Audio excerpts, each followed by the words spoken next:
Ready to test it? Should we test it and see how we do? I don't know if I'm ready. Should we give it a check? Let's see. Good evening and welcome. All right, we got a little bit of fry. Do not adjust your headphones. Do not adjust. There's a gate that my voice can hit. And it can't go above it. You should whisper. Whisper the show. Like, this is okay. Well, this is a little fry-y, but this is terrible, too. You're shorting out. I am. I'm gating out, is what we're doing. But welcome to the show. Welcome to the program. Good evening. I do have, we've diagnosed me with acute laryngitis, although I would disagree. I want a second opinion because I think it's adorable laryngitis. This is a terrible evening already. You see, acute versus adorable. Yeah. It could have been the abominable laryngitis. Don't worry, I got my my cough or my sore throat and cough drops that I'm guessing these are the meth ones, right? They're meth, yeah. These are the meth ones? If it means anything, the alert went off that I couldn't purchase them without approval from a store employee. Yeah, so these are definitely meth cough drops. Same with the spray. Benzocaine and dextromethorphan. Dextromethorphan? Good for me. Is it meth or is it a fan? It's a fan of meth. And then I have, of course, my chloroseptic spray. That's got anal G-stick. Oh, I got to shove this up my asshole. See, I had no idea. Anal G-stick? Is that what you just... I have an anal G-stick, and I got to shove this thing up my asshole. Try again. That's too bad. Dude, what do you guys think would happen if you sprayed that shit in your ass? Would it numb your asshole? Could that work? I think for Pride Month, we should try it. I am 1,000% in on trying that. For Pride Month, you got to use some of this in your asshole to see if it numbs your butthole. We may have created a new way for gays to love. I will spray mine in private, but I want to be the one to spray yours. All right. Well, I'm doing the spraying. Looks like we've got ourselves a goddamn deal. All right, let's catch up with you guys, and then we've got a bunch to talk about. I have a lot of things to show you today. If you are on tonight's show, if you clicked on tonight's show because you saw that, I'll admit something. Tonight's title, it wasn't an Ethan Klein thing that I did, but I definitely did a fuck you, stop being gay and 10 years old if you're into internet drama. When the sharks circle, we swim. If people clicked on that thinking, oh man, we're going to get some internet drama out of this. Here we go. We literally have a story about a bunch of hammerhead sharks circling a kayaker. And I just thought it was kind of funny. And I thought I would kind of troll the people who here's what it was meant to do. It was meant to troll those of you who like drama, but it was also so I could get your attention. So I could tell you, hey, grow up. Don't be a fucking retard. Don't be an idiot. Don't waste your life. Don't get so hopped up on this shit that you're beating off all the fucking time when a new tweet about Chad comes out. PTSD, sleep jerking. Sorry, I apologize. But I had to make a point. By the way, Mr. Tony Soprano is always very generous with his contributions to this program, and he did ask for something tonight, and I want to make sure I get it to him, so... If you care to join me in the parlor, we will be serving white cake. When Mr. Tony Soprano asks, you do. You give. Stuck at Night says, chugging closer to 10,000. Very cool. Yeah, over the weekend, we got even closer to 10,000.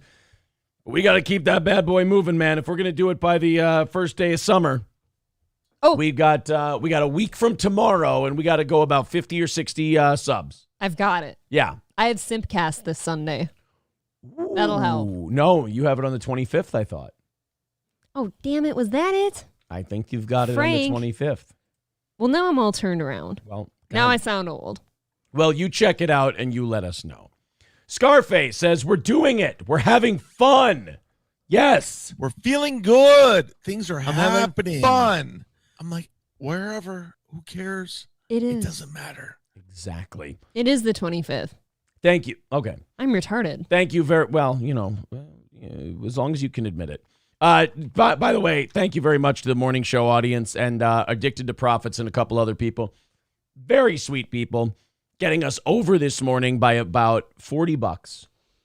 We appreciate that very much. Thank you. 205 is tonight's goal. 205 away from overtime. Thank you guys very, very much. We appreciate it. Okay, let's get to you, boys and girls. Then we'll get to a lot of stories we have. I'm sorry if you hear the rattling of my meth drop in my mouth, but when this is gone, I'm going to spray my anal spray in my mouth. I washed it. I sanitized it. And then we're just going to keep pounding water and energy drinks and all kinds of shit. You are unhealthy. To get myself through this. Well, Did you hear yourself? if the internet is to be believed, my acute laryngitis will go away either tomorrow or Wednesday. I will be back to good. That's what I think you have. Yeah. You have all the symptoms. And you know what happens is I drank all that chicken soup broth. I, drank that tea. I've been pounding water. I've had the energy drinks. I feel like a fucking balloon today. I'll tell you what you need. I am a bloated fluid machine at the moment. I need to piss all day today. You know what you need before you can piss? You basically need to lay down flat, because when you lay down, especially if you elevate the feet, all that extra fluid kind of goes back to your organs and is processed out quicker. We need to process out all of that because I feel like a Macy's Thanksgiving Day balloon right now. I'm prescribing you to lay down. Look, I look like Chad or Melton, just a big fat fuck, just sitting here with no shoulders and both of those guys, just tiny little shoulders, giant fat guts, huge puffy unhealthy faces, looks like bad blood pressure. I don't want to look that way. Me with acute laryngitis is still far more of a sex symbol than those two. But if I keep eating chicken and stars and pounding fluids and stuff all day, I'm going to look like those two. And I don't have the lack of dignity they do. I'm going to have to, do a thing that YouTube doesn't let you talk about. And if I start looking like losers like that, oh my God. If you're either of those two, I get to leave, right? She gets to I fucking get to leave. Get the fuck out of Dodge. You cannot settle for something so hideous and so malformed. And I mean, also two guys with clearly fat bullied kid syndrome, like the insecurity and all that. Let's drive that angle home. Yeah. Because any overweight man can find a woman.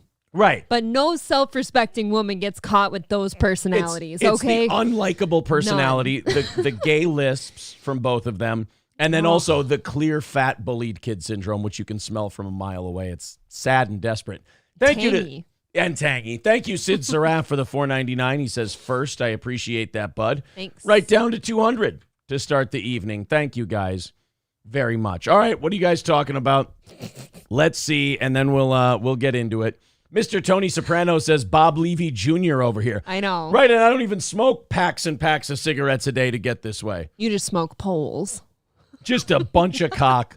It's Pride Month. Yeah, Ew. exactly. Get the fuck out of here. Triple N says, see, now how is this helping? Triple N says, was Brittany Venti one of the Hammerhead Sharks? Wow. Of course. Mr. Tony Soprano letting me know up to two knuckles isn't gay, Aaron. Is that the way it goes? Hey, Just two knuckles? It's an answer that sounds good to me, so I'm going to accept it. You stop Googling when you get the answer you want. I got the answer I want. Is that one or two fingers? And fingers are different lengths, knuckle, by the way. Knuckle. So anything further than here is gay. So you're going with the longest finger. Well, I mean, what do you do? You got to cheat a little. It's only two knuckles, but let's pull out the longest finger. What, do you go to a party and not try the hors d'oeuvres, you fucking loser? God, go there and have some fun. Get a good, If you're going to do it, go all the way and see what happens, Okay. If you're going to test drive a car, floor it, I hear you. Really test it. If you're going to eat a cake, eat the whole goddamn cake. Exactly. Sean, well, again, now we're getting back to the Chad Melton thing. I could be fat. Sean Rass says, got my whole beans in today. Can't wait to put them in my mouth in the morning. You said it, not me. Nice. Taste Fairy says, who's co-hosting on Wednesday? That is a good question, and that is something I've been meaning to talk to you guys about. Who do you want? Ooh. I have requests. Let me chew my cough drop. Into the mic, please. I don't know who I'm going to ask. I don't know who I want. I don't know. I'm not there. I haven't thought about it. I haven't thought about whether or not who I'm asking, who's going to be here. So Taste Fairy, great question. We'll get down into the chat here further, and then we'll see who we want for Wednesday. He wants to go to the dance. He's too scared to ask. Zesty Taco Paco says, hey, is there something wrong with Rumble? I went to go switch since it's easier for work, and there isn't a live version of the show. We've been consolidating to YouTube just because the Rumble chat is fucking dead. And we go in there. I'd click over. It was almost becoming a distraction on the show because I'd click over to go check the Rumble chat, and there's barely anything. And you're like, yeah, fuck it. So maybe we'll do it for the evening show, but not for the morning. The morning show's just been going better and smoother without Rumble. Can I tell you fine people what it is? No, that's what it, that, no, that's, I mean, that's. The number that's, looks nicer consolidated. No, that's, well, no, it's not. I mean, I joke about that, but it's about the fact that the Rumble thing just, there's not a lot of movement there. So it's just bring it all over here. Shaft says, did you catch the, yeah, I saw that today. It was sad. It was kind of a confirmation of what I've already told people. Is that guy cannot take any criticism, and he gets shaken up really easily and just goes nuts. And then when people go, hey, you're kind of losing your fucking mind, he goes, well, no, it's a bit. He's just like Chad. The King of Greg says this morning show was a cigarette commercial. A little bit. Hype Free says Mersh. No, it is not Mersh. He's not. Oh, Mersh for, is he saying Wednesday or is he saying because I've got the raspy voice? I have no idea. He's asking if it's Mersh. Oh, Aaron will be throwing his chair at the wall. What? No, I can't get to that point. Triple N says, I'm not hating. Brittany Venti can detect electrical impulses with her nose. It's impressive. She's not a hammerhead shark. She did post an Instagram pic this weekend that the caption said, I think ocean creature. Or something like that, because she had like an ocean background in front of her, or like an aquarium. I'm sure people won't funny. make fun of that one. Carlos Cameo says, Pat Sajak just announced he's retiring next year. Excuse me. If you want to use your trivia autism on a wider stage. Well, he doesn't do really any trivia. He's just kind of, people spin, they guess a letter, and let's be really honest. What the fuck does he do? He gets to have the most awesome job in all of ever. That's not what I said. I said, what does he do? Sits around and looks pretty. That's it. He's probably prettier than Vanna now, isn't he? Yeah, well, I don't know. Still pretty good for her age. They both are.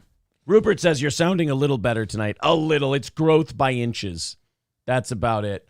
Adonis Paul, they're saying. Matt, AP,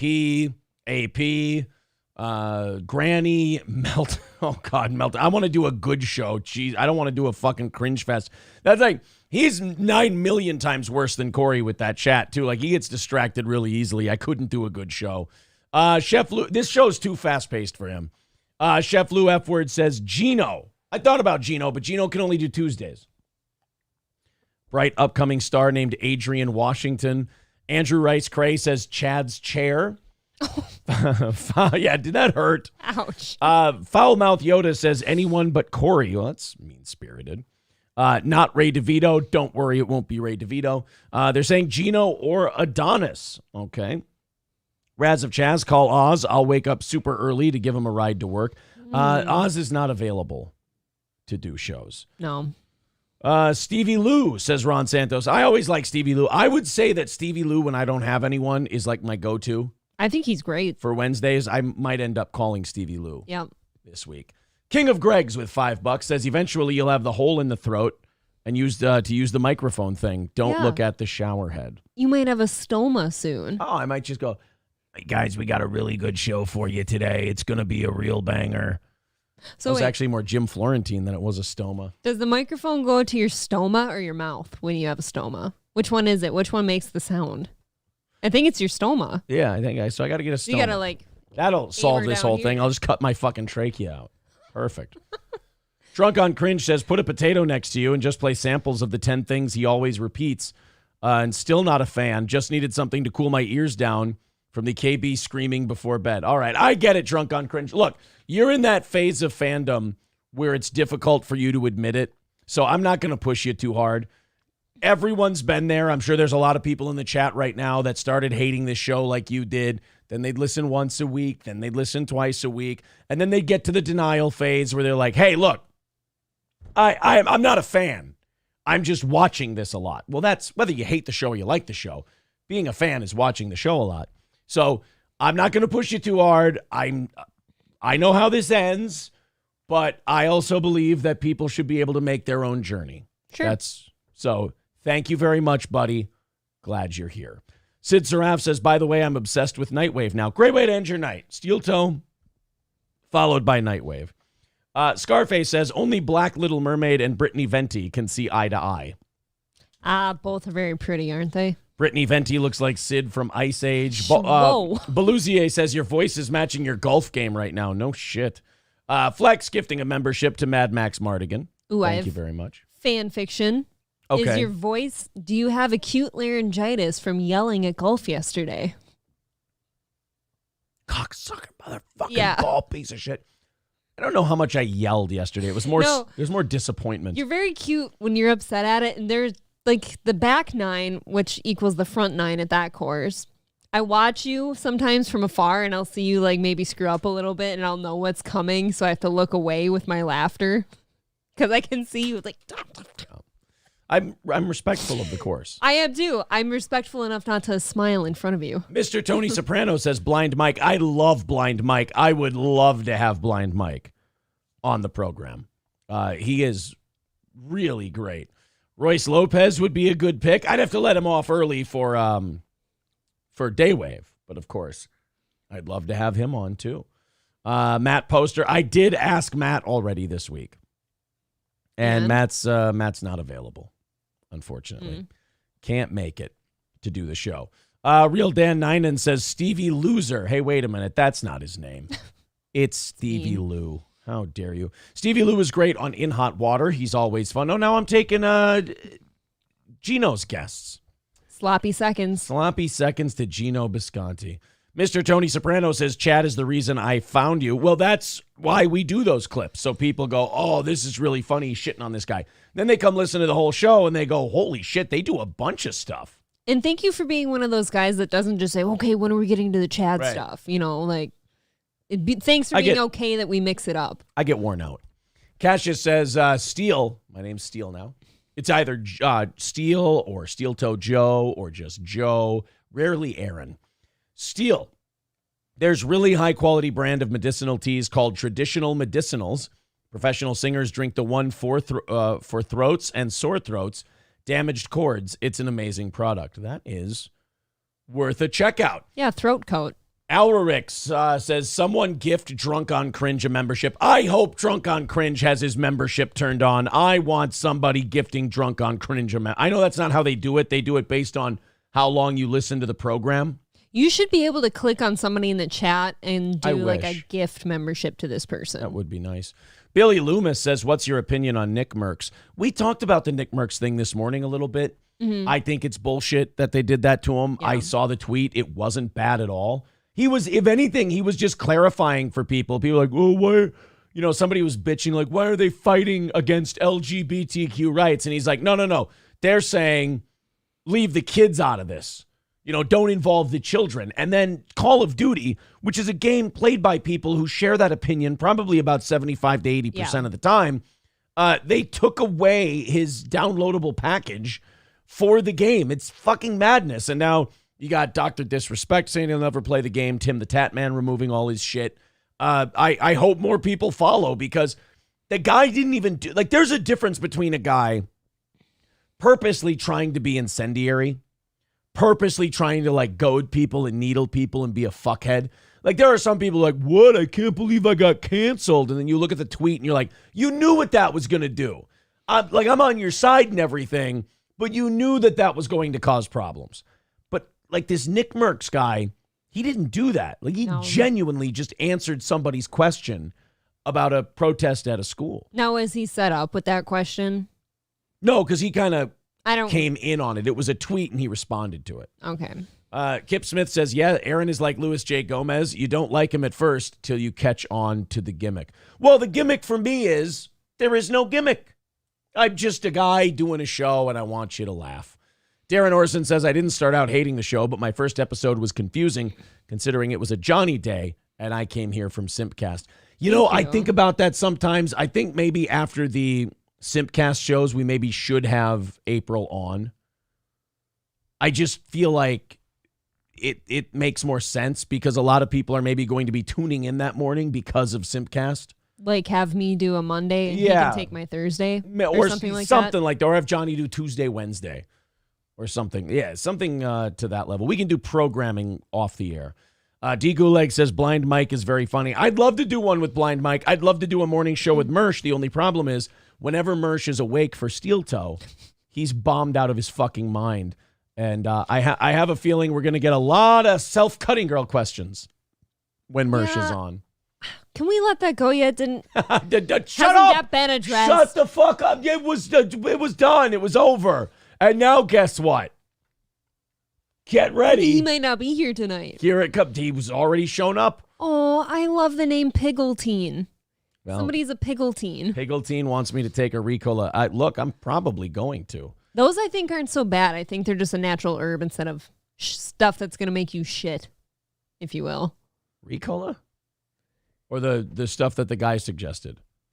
Never mind. Stay with me. Drunk on Cringe says, I'm still pondering if I should mention April's look at Aaron over his growth by inches or if it's hacky. April gets weird looks on her faces when I say things that are totally normal because she takes them a disgusting way. She's a child. What can I tell you? Excuse me? What can I tell you? Maybe I'm just an expressive person. But you hear growth by inches and you go, tee. Well, now I will. Well, no, you were before. Was I? Oh, Aaron could probably do a great Stone Cold right now. Well, listen here, you piece of trash. I got someone like Taste Fairy. Apropos name for the month we're in, you piece of monkey shit.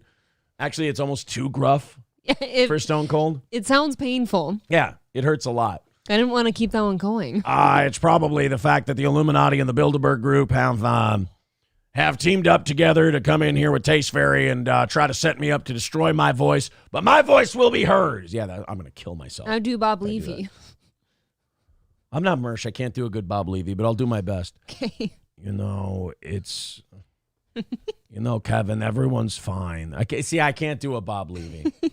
Zen Rhino says, much like Bob, my Bob Levy voice can't pick a side of how it wants to sound. No. Zen Rhino says, gifted memberships are random, Aaron. Yeah, it's based on viewing time. Oh, that's true. How about the Junkyard Dog guy? Oh, I'd love to have Brad the Chad on the show. How much fun would Brad the Chad be?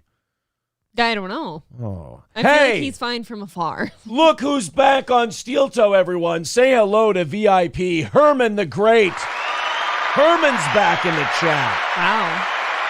Wonderful to see you. Welcome. Oh, E-Rock's another option for Wednesday. That would be sweet. We could get Mr. Nagel. I would love that. Maybe the Opster. Honestly, if you could get Opie on here for a couple hours, and you two could either bitch at each other or work it out. Opie and I could do a show together. The first hour can be you two mad at each other, Yeah. or mostly him at you, and then you can fix it. Sure. K. Fallen the Great, renewing his membership, says, Chad's gay. I can't do Kevin Brennan right now. Chad's a piece of shit. Chad empties clubs. He's a fucking idiot. Clip it. Yeah, I can't do Kevin tonight. Damn it. Tim Brouillard says, ooh, Steve Conti from The Dump. That's another one I would love to have on. He's fun. That would be wonderful. Bouncing Toast says, I bought the Tim the Tatman skin. It was $20. I bought it because I love Tim the Tatman. I was pumped he was getting a skin. Now I want a refund. I mean, look, that's I don't know why all of these companies want to get involved in this shit. It's just let it go. Wasn't there a day when all of us wanted to not get involved just because It's I well, at don't least even know what I'm doing here. At least after all of this stuff has gone down, you would think, okay, I've watched all these other sheep run off the cliff and fall to a horrific death, a stock market death, Anheuser-Busch, Target, whatever. You would think they would go, oh, look, a gay or trans thing. I'll just shut the fuck up, as Will Sasso once said, or don't. It's like that shit at a dinner that somebody will bring up and it just kind of feels like to the whole room now. And it's kind of like, we can just leave that alone. Right. That's fine. Don't have to talk about it. That way, Mersh says that isn't going to help your voice come back. Which one? All of them? Probably all of them. You know what'll clean it out?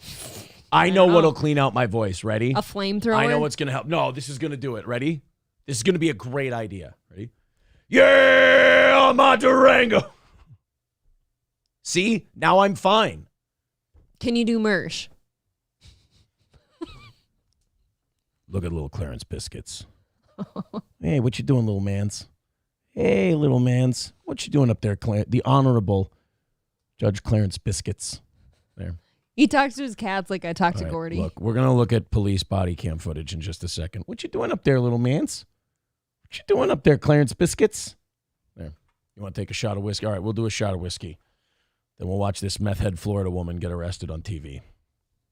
And then we'll look at Clarence Biscuits. You little mans. Look at you, you little mans. There. That's the best. That's the best I can do. It's not a voice impression. It's a character impression. Yeah, there's voice impressions. There's character impressions.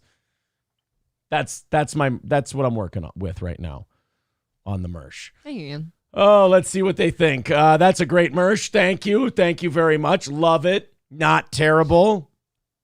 It's pretty good. Yes, crying face emojis. That's good.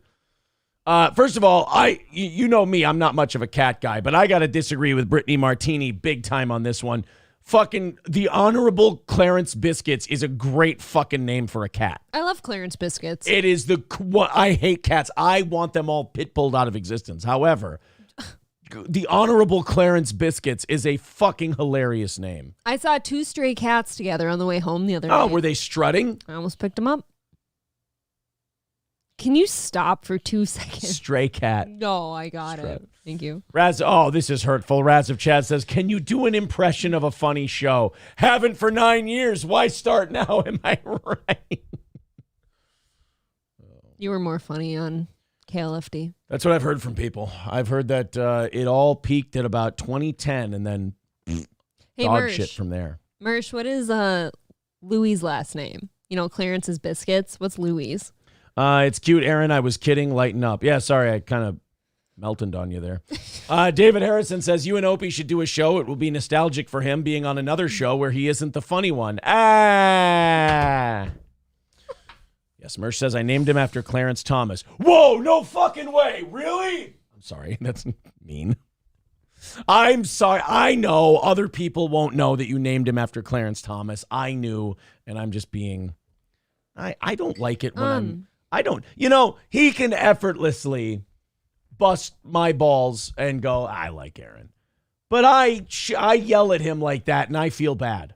I feel like I'm a bad guy now. I feel like he probably hates you. You know what it feels like? It feels disingenuous what I just did. It feels phony.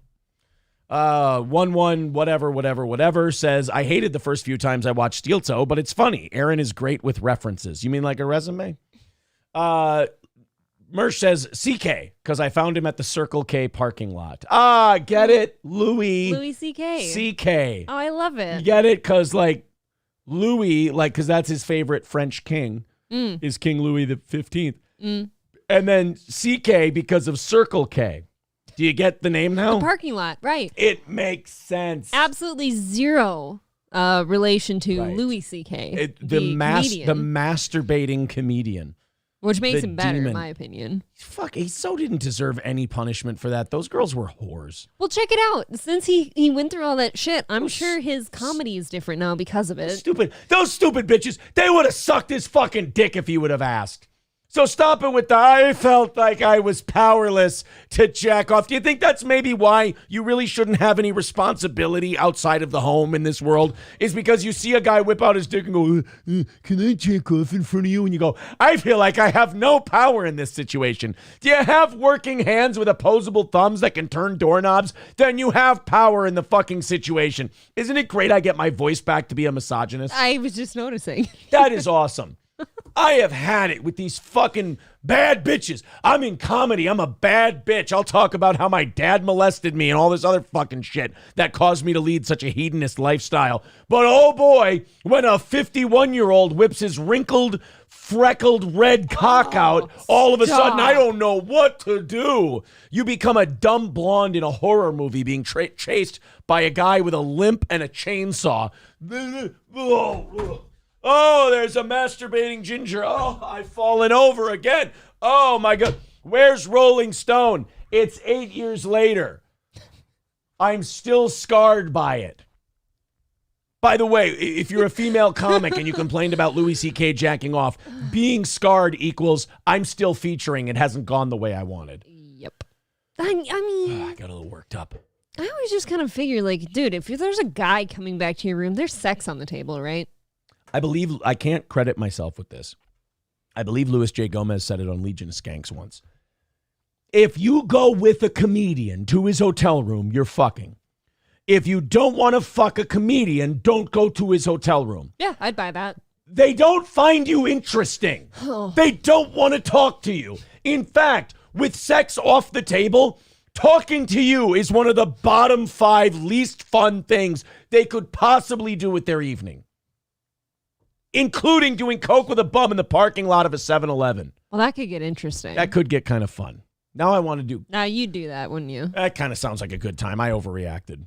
But, I mean, the Louis C.K. thing, I don't know why this still works me up. Oh, yeah, misogyny. Because you like him and you're misogyny, and I agree. All this time, I still am upset about that because the guy it's not like they took away a thing or two he was doing. He was the hottest, one of the hottest names in television at the time. And then movies were coming out and all this other shit.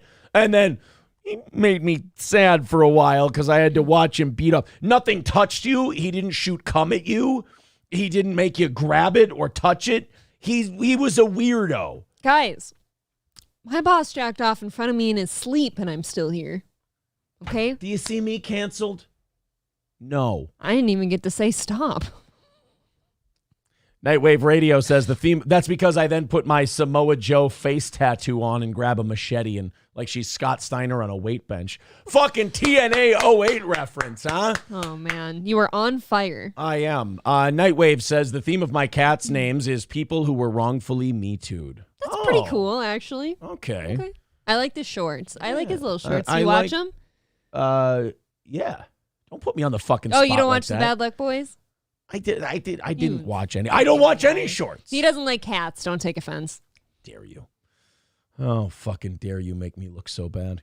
April isn't bothered by Louis polishing the bishop in front of women, says Cassius. No. Yeah. And I'll tell you why. As a female, don't speak for me. Okay. Because if I ever were to go back to a room of a man's or a hotel room of a man's, I figure there's dick at some point, or it's at least on the table. I'm not going to a guy's room if I don't expect to see his dick. Unless I'm with a big group of friends and the party is in that room, okay? I married a classy bitch. Well, it's not untrue, right? You would not expect a female to go back to your hotel room with you unless that was on the table, right? Right. And Louis C.K.'s attitude was either I'm fucking or we fucking. One of us is getting fucked. One of us is fucking tonight.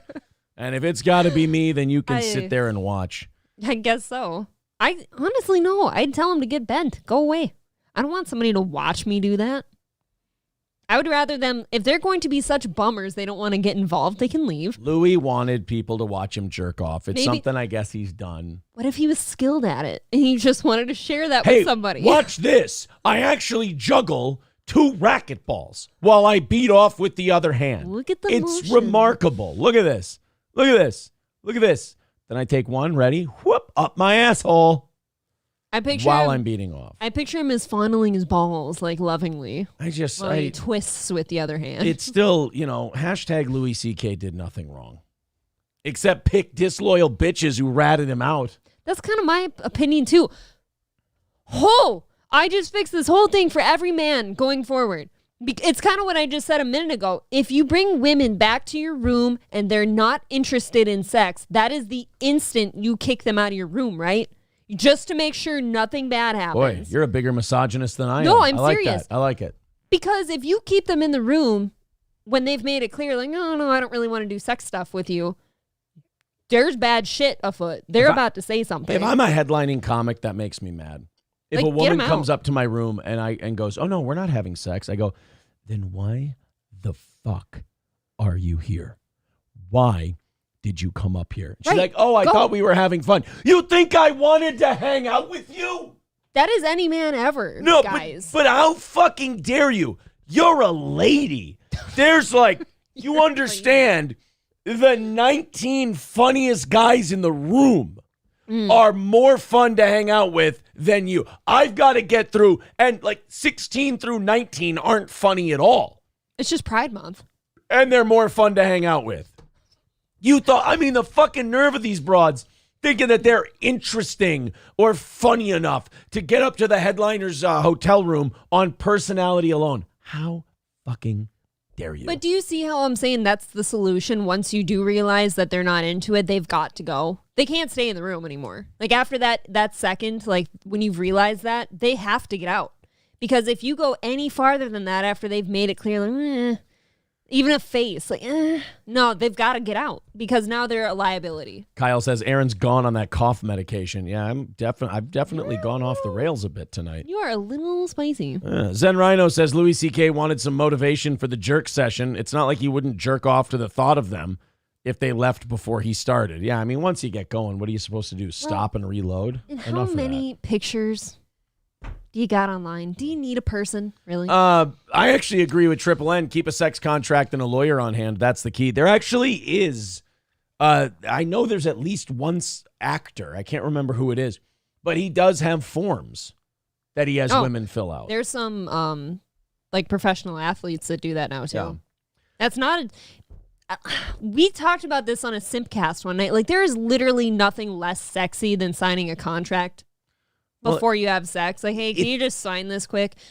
But the problem is if you bitches wouldn't be such disloyal hoes, then we wouldn't have to have those contracts. No, let me ask you. Do we have those contracts for men or for women? It's for women. It's for women. Because unfortunately, like there are absolutely situations where somebody gets SA'd and that is horrific and shouldn't happen. But there's a lot of women out there that have sex with a dude because they're drunk and having fun one night and they wake up and they're like, that was kind of gross. And then they're like, oh, I was SA'd and now you ruined that man's life for no reason. Yeah. Honky Tonk Tennessee says, Nightwave got banned. No, he didn't. You can say whatever the fuck you want. No, why would anyone ban Nightwave, you fucking psycho? Jesus Christ, get a hold of your autism for 5 seconds. But as far as the sex contracts go, you don't need sex contracts for guys. No. You got to have sex contracts for these hoes who have sex and then regret it the next day and then go, I don't really care whose life I ruin because of, the fact that I'm a fucking hoe and I didn't get what I wanted and I regret having sex. I'm going to go ahead and accuse someone of a crime and it's my word against his. There's no, here's what guys do in that same situation. Oh man, I really regret having sex last night. Who'd you have sex with? Oh, this girl from the bar. You actually went home with her and fucked her. And you're like, yeah, I know. Let's get it over with. Go ahead. And you work through it. We have to have fucking contracts now if you're a famous guy, if you want to get some pussy, because you're worried that it's going to be some two hair-colored psycho who's fucking going to regret it the next day and try to run you through the mud. Because remember, you don't need to get a conviction. Yeah. I mean, at times must have changed or something. Because for me back in the day, I woke up and I'm like, God, I kind of wish I hadn't done that last night. You just kind of hope. And that was just yesterday. He's stinky sometimes. Well, We're feeling good. Things are happening. Yeah. Well, go ahead. Yeah, you just kind of hope nobody noticed. This is April, the morning after fucking me. What am I doing? Who am I? Where am I at? I don't know. This is me when I'm fucking April. I'm having fun. I feel shamed. This is April after I come in her hair. All right, this guy's an asshole. So downtrodden. This is me when I go in. We're doing what we're doing. And then this is April because she's kind of an aggressive hoe. Bring it! I don't care! I'm so glad you can narrate our sex life for everybody. Kind of fucked up. I'm sorry, you were saying? Yeah, I don't remember. That's fine. I think I was trying to say that back in the day when I had sex with someone, I kind of decided the next morning, I'm like, I kind of, you asshole. No, go ahead. I wish I hadn't. Oh. You feel shame. And you move on to the next one. You try to move on to the next one and hope it's better. Yeah. And you know what my attitude is? What? I like to eat the pussy. Otherwise, I fuck her ass. Exactly. You make what Sheik, what the late great Iron Sheik was trying to say there is that you adapt and life finds a way. That's usually what they say to me the next day. Yes, that's You what know. the Iron Sheik is trying to say. Or Don't be a cheap Jews, son of a bitch. that's my motto. That's actually my credo. I live by that. Okay, should we get into some shit? No. Because we're just I like bouncing. this a little we're bit. just bouncing around like a stale chicken nugget at this moment. It's that's clever, A right? stale chicken nugget. Yeah, sure. Aren't they all stale? Fuck you, dude says it does suck waking up with barley stalks in your hair. A miner next to you. Are you kidding me? Corn rigs and barley rigs and corn rigs and barley.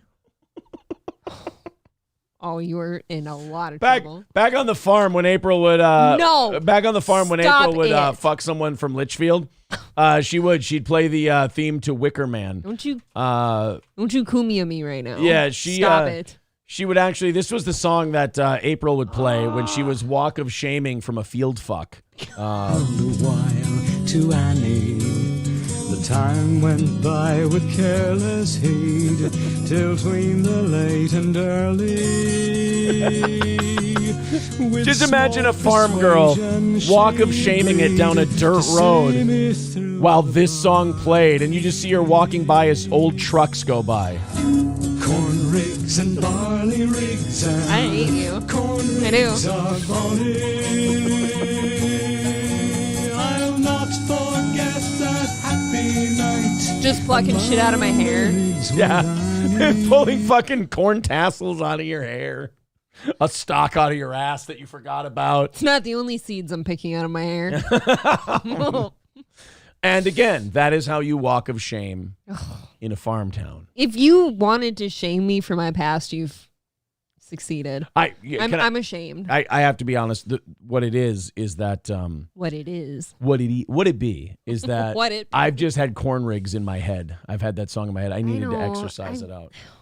I wish you hadn't played it because I just got that out of my head. I understand. I get it, but shit happens. You know, it's like my father always told me. He said, "Laugh, and the world laughs with you, and cry, and I'll give you something to cry about, you little bastard." And that's what he said. And you know what it taught me? Mm. You're a little camera shy, aren't you? Yeah, but I'm getting the hang of it. Sorry.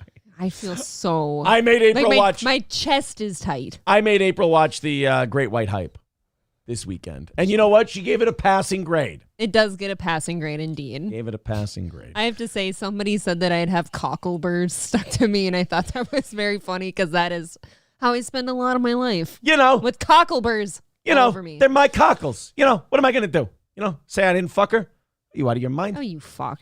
Oh, different kind of bird. Cockleburrs are not what I'm thinking. Cockleburrs. Cockbillburrs. Now I'm seeing it as a menu item. Cock-el-burrs. Yes. All right, guys. 200 away from tonight's goal. If you want to do overtime, there you go. You feel like chipping in. There's all the links in the chat. I found something very spicy before the show tonight. Senator Chuck Grassley. Hot. He himself is not spicy. He's 92. If he actually eats anything spicy, he will die. That he guy will fucks. He will turn to dust as though Thanos has snapped him out of existence. You got it wrong. What? Old people have to actually eat spicy things like Szechuan and stuff to get an erection. That's not something I was aware of. How many senior citizens have you fucked? Too many. To find out that information. Too many. Yeah. Oh. You guys think I go younger? You should really know me. From Atwater, Minnesota, down through Cosmos, April is known Kingston. for cashing the Social Security checks of many an elderly man without their knowledge and skating out of town with tens of thousands of dollars. Would they complain if they saw me? Before she moved here. You're a vile bitch. Got to get him later. Who? What? There he is. Right there. Oh, a Spider. I thought you said I was all right, Spider. He's making his way downtown. No, you ain't all right, Spider. All right, so anyway, Senator Chuck Grassley, I am full of too much cough medicine. You are weird right now. I am full of too much cough medicine, too many energy drinks, but it's the only thing getting us through these shows. Why don't you ass spray your throat some more? I'm going to take my ass throat spray in a little bit here. Rupert, becoming a member for 13 months, says, that's what happened to my inheritance. Yep. Thank April you, Rupert. sucked it right out of your dad's dick. I'll spend it well. What are you going to do? I promise. I'll honor his memory. He's not dead yet. You just left him penniless. He actually called Tom. But he was happy. He called Tom Selleck, and he actually reverse mortgaged his house. I fucked Tom Selleck, too. Because of your treachery. It was the mustache. Senator Chuck Grassley, who is like 90 from Iowa, still actually useful in some ways. I'm starting to figure out why Donald Trump was indicted. I can't. God damn, man. I'm so loaded up on shit. Donald Trump, I'm starting to figure out why he was indicted. We are getting, if you're reading in the right places, we are getting mountains and mountains and mountains of shit on this Biden, Joe and Hunter corruption stuff. Right. Okay. What was it? The 9 companies or 20 companies from 9 relatives with $10 million and things like that from foreign nationals in China, Ukraine. And what was the Yugoslavian country?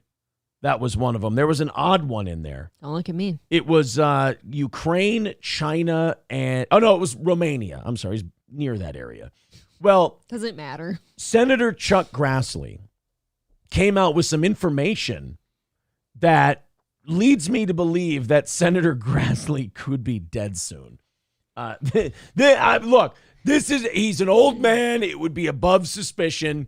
This is the kind of shit, like, if you're John Voight in the remake of The Manchurian Candidate, this is where they find you upside down in your kayak in the ocean. And they said that you had an accident. Yeah, you had a kayaking accident, but really it was Raymond Prentice Shaw who flipped you over because he was under Atticus Noyle's mind control, and he flipped you over in the kayak and drowned you. So, meanwhile, Claire Forlani tries to come out and help, and you drown her too. So you're about to tell me that this very sexy, very studly Chuck Grassley has some inside information he's trying to discuss, and the Clintons might be visiting soon. The sweet and sexual Chuck Grassley. I'm going to leave you now with the smooth, silky tones of senior citizen Senator Chuck Grassley. And by smooth and silky tones, I mean, I'm guessing in the Senate, because all of them are like 90 years old. You hear a lot of this when they make speeches. Mr. Senate Majority Leader,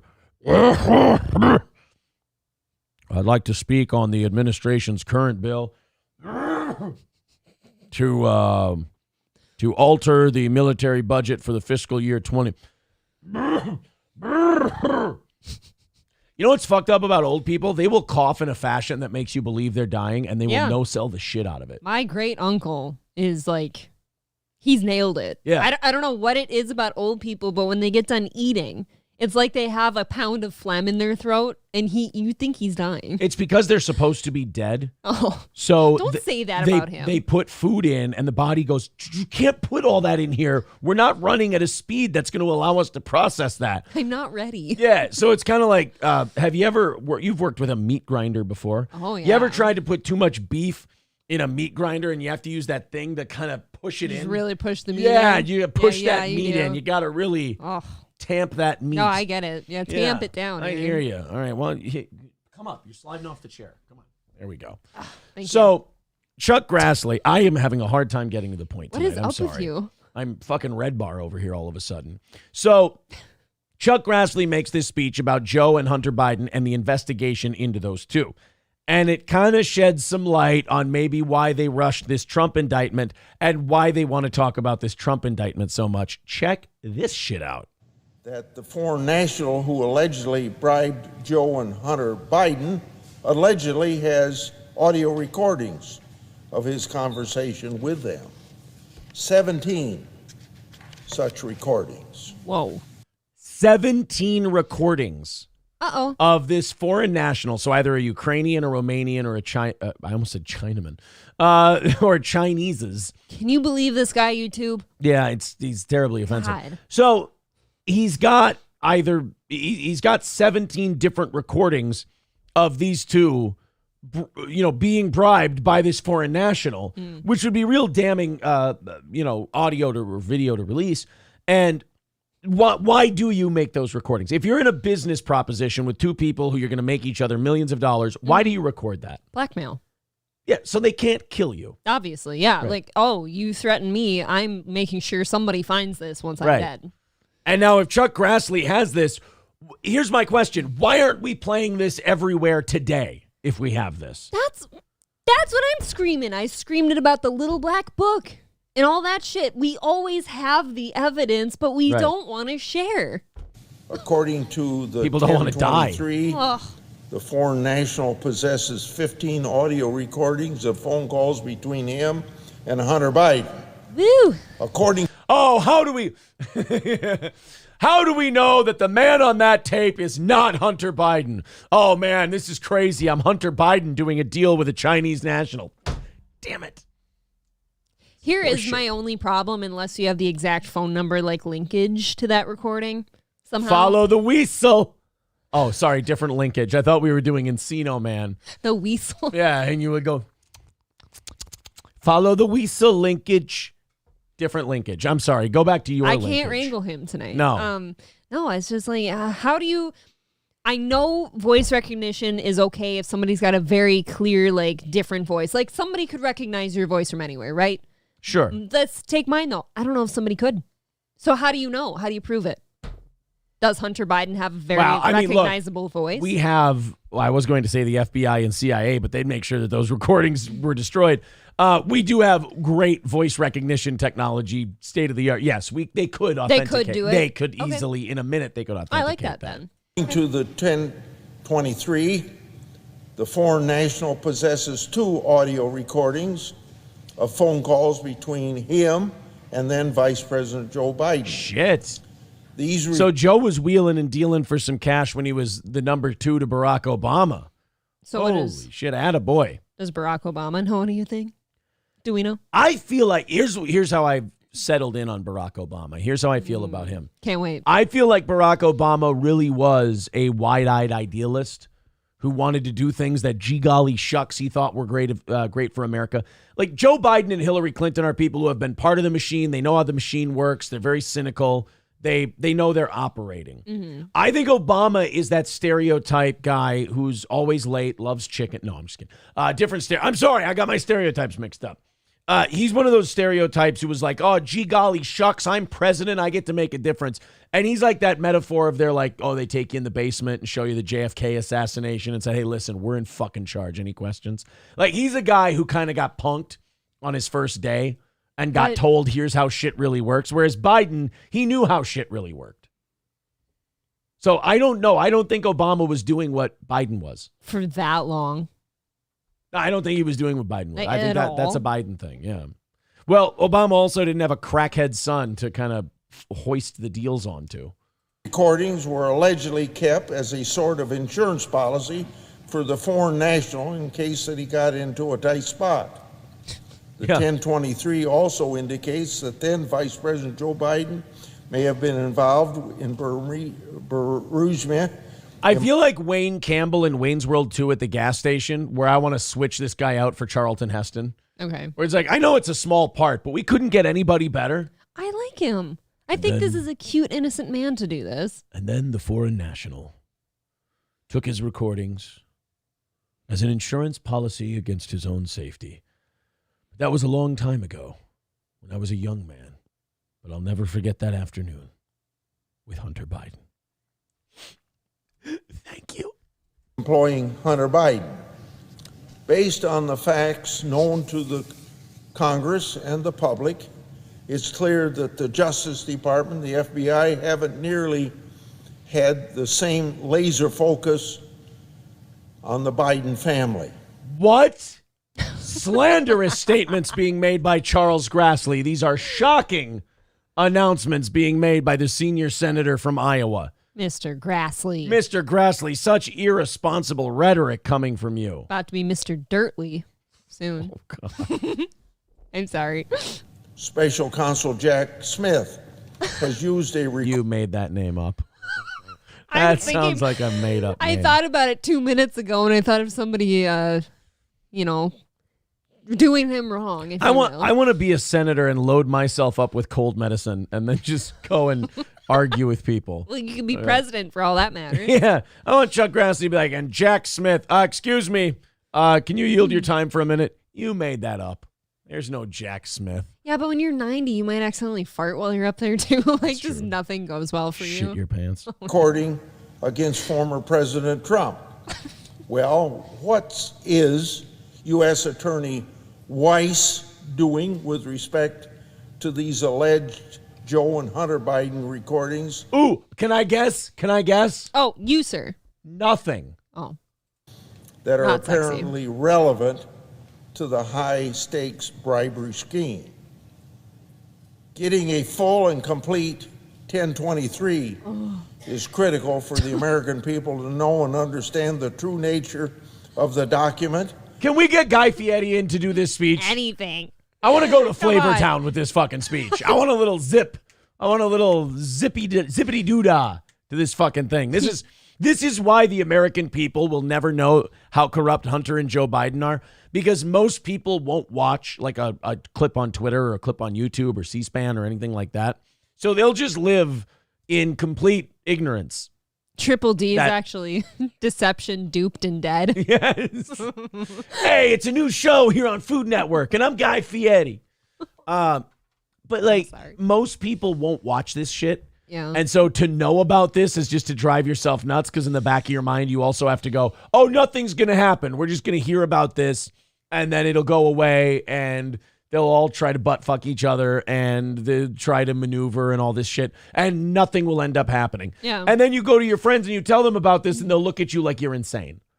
It's kind of like having a tight-knit friend group where you know one of them's fucking around on the rest of them, like doing like stealing or something, or doing drugs and won't admit to it. And you try to tell everybody, and they're like, what the fuck is wrong with you? What are you doing, man? And to hold the justice. That's because we can't have a 90-year-old man going, and I saw that there are phone recordings, and what are we going to do with the Form 1023? Like, you got to have somebody who goes, motherfucker, there's recordings all over this bitch. They bugged the president, motherfucker. He's crooked as a motherfucker. And you're like, wow, I'll listen to that guy. But then he's always like in a Spider-Man outfit, scaling the windows of a glass building. And you're like, oh, I can't listen to that guy. He's insane. I can't be friends with him. You've got that Jean-Pierre lady or whatever the fuck going up there doing like a press release, and it's like, look, he's old. He doesn't know what he's saying. I think that was a dream he had, and he was confusing that for reality. He'll be gone soon. It's like the old Patrice thing where he says, like, the only people who get attention for pointing this shit out are the people who shove marbles up their ass. And nobody wants to align themselves with a guy shoving marbles up his ass. But if you sit there and you go, a Form 1023 for the recordings is where and you're like, I don't give a fuck. But then meanwhile, you're like, can you announce this with some energy? And you go, I've got glue and graham cracker dust all over my dick and balls, and I'm naked as fuck. Did you hear about the recordings from Joe Biden? And they're like, wow, all that information checks out, but you're covered in glue and you've got graham cracker dust all over your dick and balls. I can't be seen with you. I want John Taffer on the podium. Right. That maybe John Taffer could do it. Oh, man. And as far as this government goes, shut it down. Department. Scott Steiner could do it. Well, you know, Hunter Biden has 15 voicemails that show the blackmail. He's taking money for the foreign nationals. And then you got Joe Biden. He's got another 4 recordings to show that he was fucking around. And then he had him. You put that together, that's 19 recordings.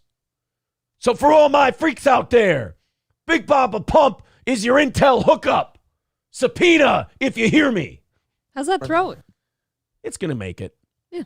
I'm on a shitload of drugs. You seem... Yeah.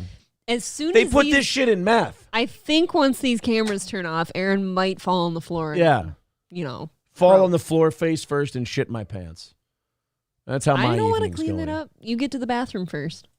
And the FBI accountable. It's also important for asserting congressional constitutional congressional oversight powers against an out-of-control executive branch, obviously drunk with political infection. Whoa. Chad Zumach? Oh, sorry, I sure drunk. No, that's not political infection, Aaron. That's something entirely different. But you see, this is why I'm case A of why nothing will ever change in this country or get better. This guy is actually telling us very important shit. And you're mocking And him. I listened for 2 minutes. And I went, "Bleh, bleh, bleh, bleh, You sound stupid. I'm 90 and I make poopy.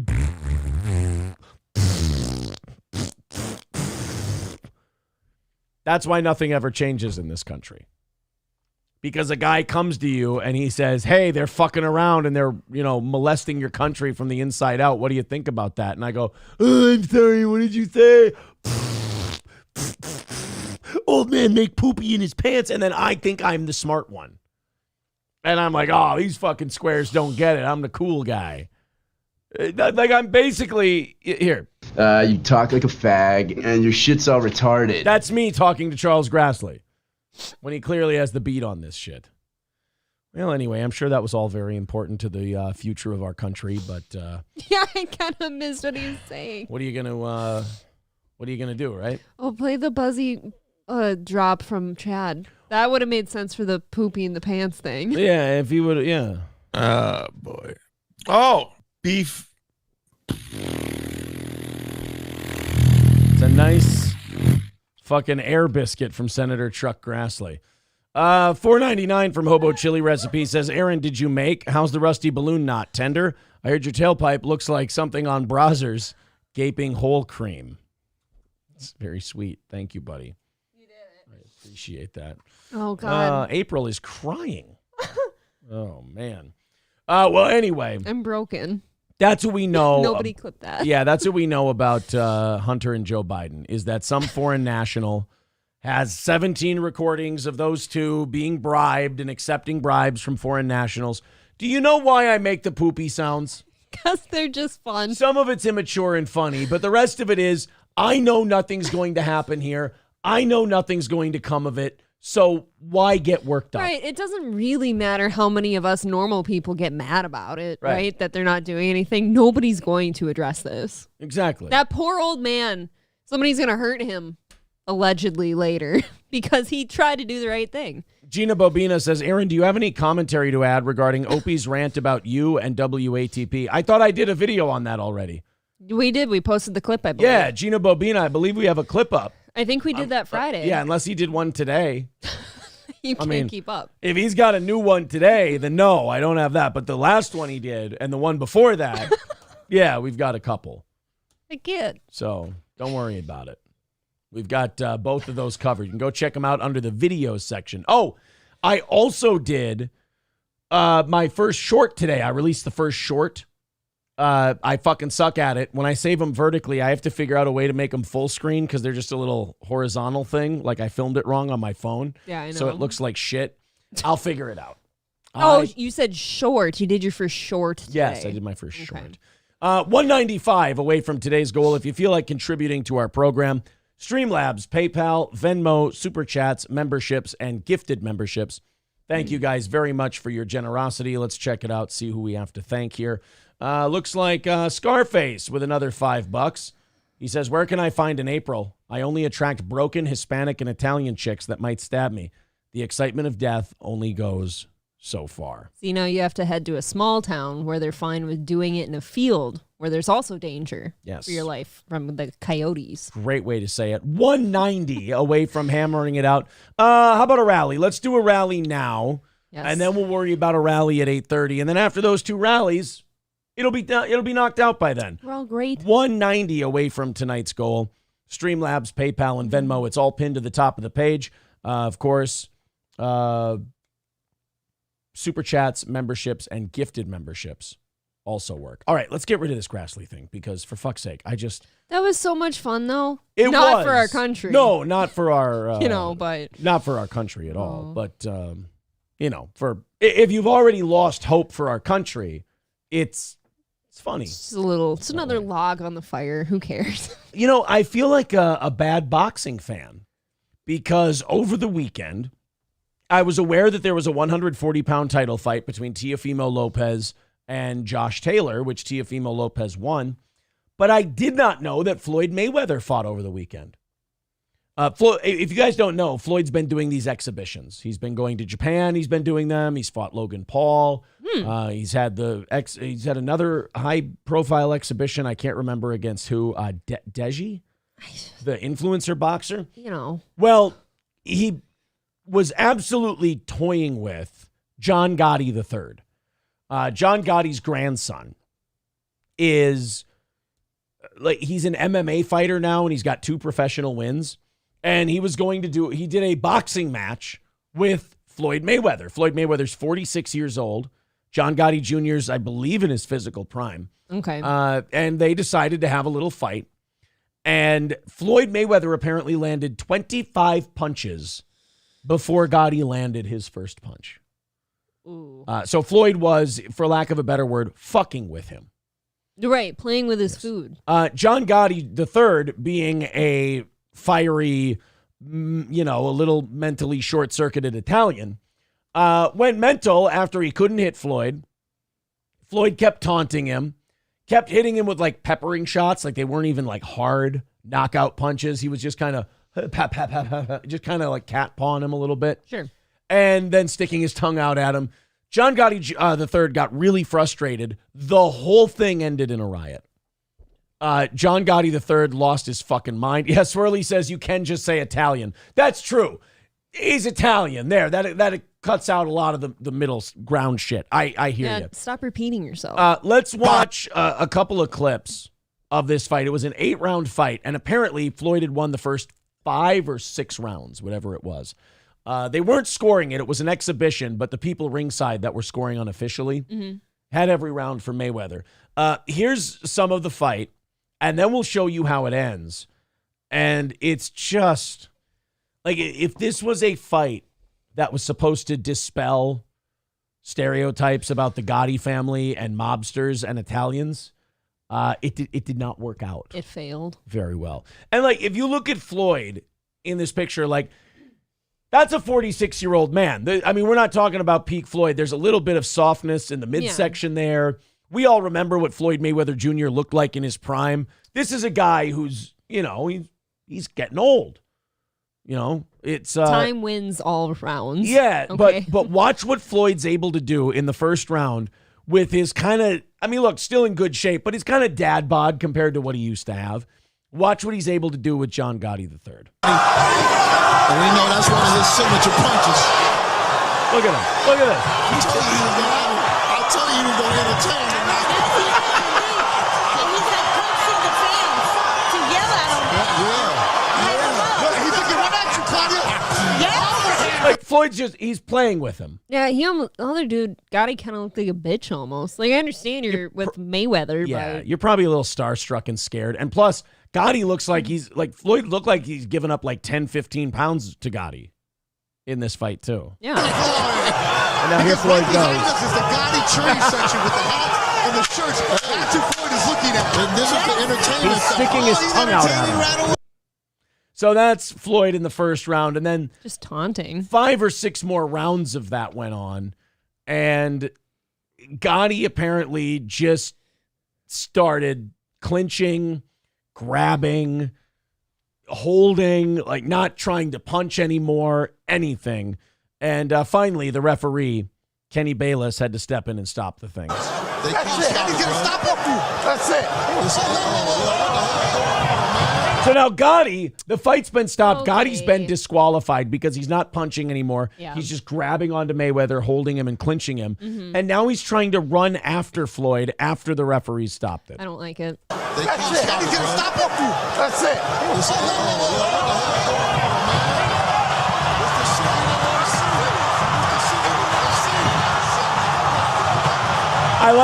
I like how Gotti's ready to really go fucking apeshit on Floyd. And if you watch again, Floyd catches him with one right hand, and then Gotti goes, all right, I'm back. Like a dog that was barking at somebody and then caught a zap and then went, yipe, yipe, yipe. Yeah, I mean, I kind of lose respect for Gotti big time here because, like, you're not doing shit the whole fight, but as soon as somebody notices you're not doing shit the whole fight and it's over, oh, Yeah. I'm ready now. Yeah. I don't. See, look, Floyd lands that right, and Gotti's just like, all right, I'm back. I'm gone. Oh, it's over. I didn't realize. Floyd looks like he's smiling too. Yeah.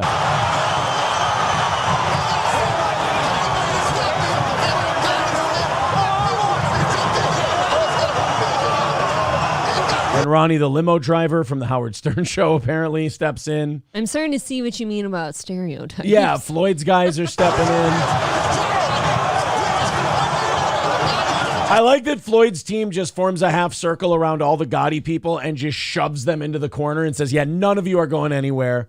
Our guy's worth hundreds of millions of dollars. You ain't fucking touching him after the bell. No way.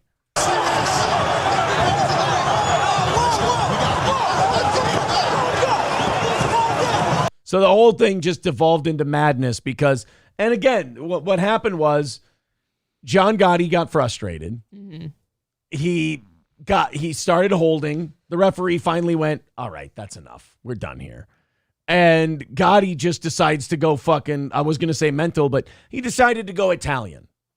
Yeah, I on guess. the whole thing. Sure. But Floyd, again, just, I mean, at 46 years old, a 46-year-old faded Floyd Mayweather is going to beat a guy with 2 MMA wins every time. It's not even going to be close. You're right. But I get the circus aspect of it. And look, Floyd likes boxing still. He really enjoys doing it.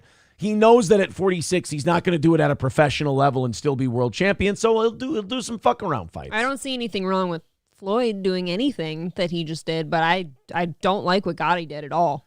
I don't think that's good for his outlook either. Certainly not surprised by it, however. I guess not. Not surprised.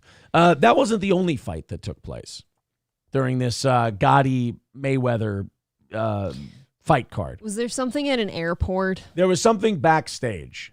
Okay. I don't know who Joseline Hernandez is, but apparently she's a person who does things. She's okay.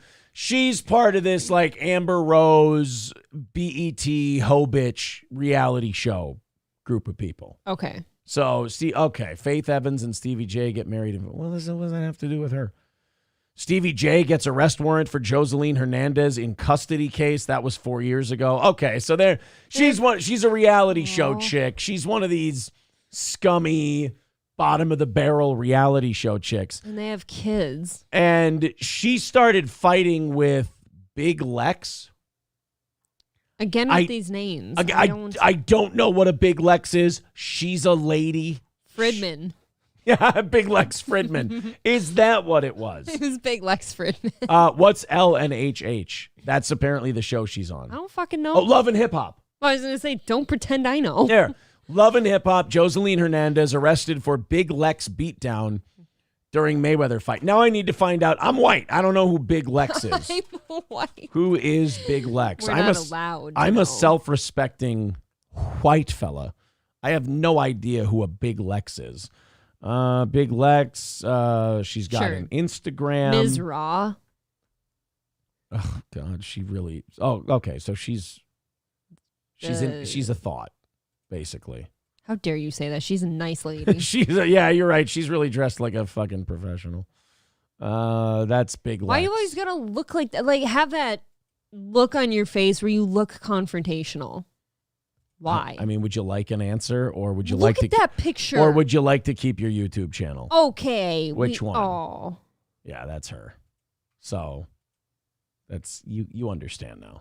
And that was the PG shit we showed. Yeah, right, exactly. So they had a fight. Can you believe that these two classy broads had a little scuffle backstage? No. What do you think they were fighting over, Aaron? At a Floyd Mayweather, John Gotti event. I can't believe it. I'm sure they were fighting over the same guy they were fucking. Dick. They're absolutely fighting over Dick. Maybe they were fighting over Zion Williamson. God, I hope so. He's apparently that guy's got a good one, apparently. He's apparently been stoving in every piece of pussy that comes between him and a fucking squirter video. He knocked up an alleged squirter. And then a porn star said, well, I'm late, motherfucker. Like, Zion Williamson all of a sudden is now the lead in the next Friday movie. I would like to give you a compliment, by the way. Yeah.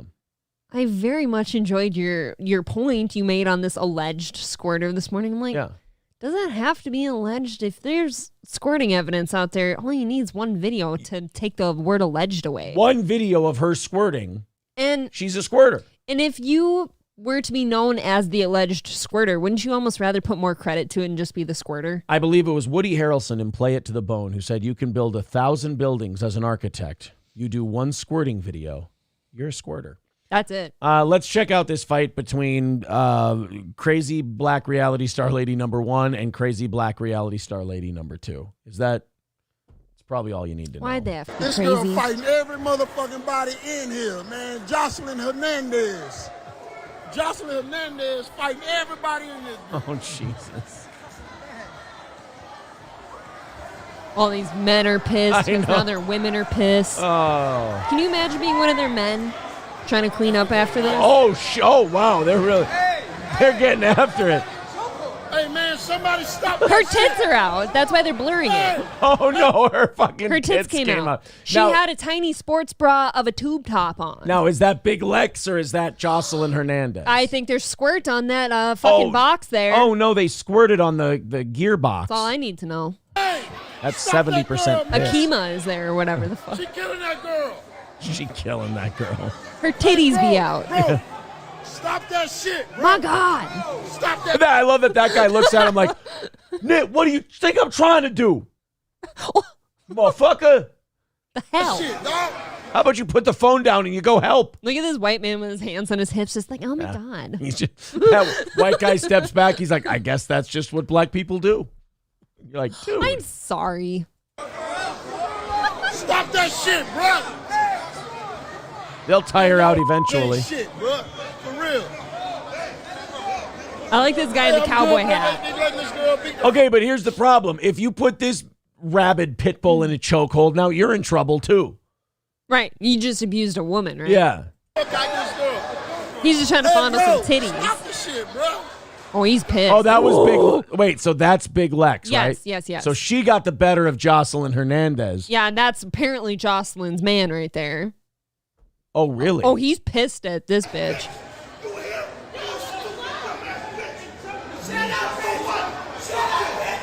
Oh, why is she mad at him now? She's fucking crazy. But that too. guy's defending you. Oh, I'm sorry. Are these two women being unreasonable? If I got my ass caught up in a scuffle like this, Yeah. a fucking Donnybrook, if you will, and you pulled the bitch off me and defended me and I screamed at you like that, how quick are you dropping me? Well, how quick? Isn't that the difference between you and Big Lex and Jocelyn Hernandez? I'd walk myself out. What for do being I? so What crazy. do I? This is case A of what I say about you fucking broads. Always thinking like yourselves. Never thinking like these other bitches. If I April's ever, like, if I ever found myself putting another woman in a headlock behind the scenes at a boxing match, I would be so much more reasonable than this woman is. Right. Example of why you wouldn't be in a brawl backstage at a Gotti Mayweather fight. Because you don't do, I love how, this is exactly what I'm talking about with women, where they go, I just can't believe that these two didn't shake hands and just stop and realize they were misbehaving. Right, because they're not that way. That's why they were in this position in the first dummy, place. she's yelling at the man defending her. She's out of her. She's a fucking crazy What bitch. all I'm trying to say is if I ever caught myself acting a fool like this, I'm walking myself out. I will pack my Right. bags. You're the not next getting day. in this fight in the first place. That is not Stop helping. thinking like you and start thinking like them. It's gonna be okay. They're fucking crazy You're sweating. broads. You have to stop. Because this you're is sitting, why your throat. Because you keep sitting is- there going, well, I certainly would not engage in anything this preposterous. And then after the preposterousity of this event, I would certainly not be crazy afterwards. Right. We know you wouldn't get in that fight. Open That's wide. why we're watching these two do the fight. Fucking. And we're not watching you do the fight. Can Hit me, you- my throat's inflamed. Put your tongue down more. Say ah. I only got one squirt in there. I got to hold this, right? You're supposed to. Here. Where is it? Apply to the affected area one spray. Allow to remain in place for at least 15 seconds, then spit it out. You're not supposed to swallow. You're supposed to be a spitter tonight. Okay. Mm-hmm. I feel like a new man. There we go. Why are you looking at your spitter right now? Oh, we're good. All right, let's continue watching this, and April can try to understand why people aren't just like her.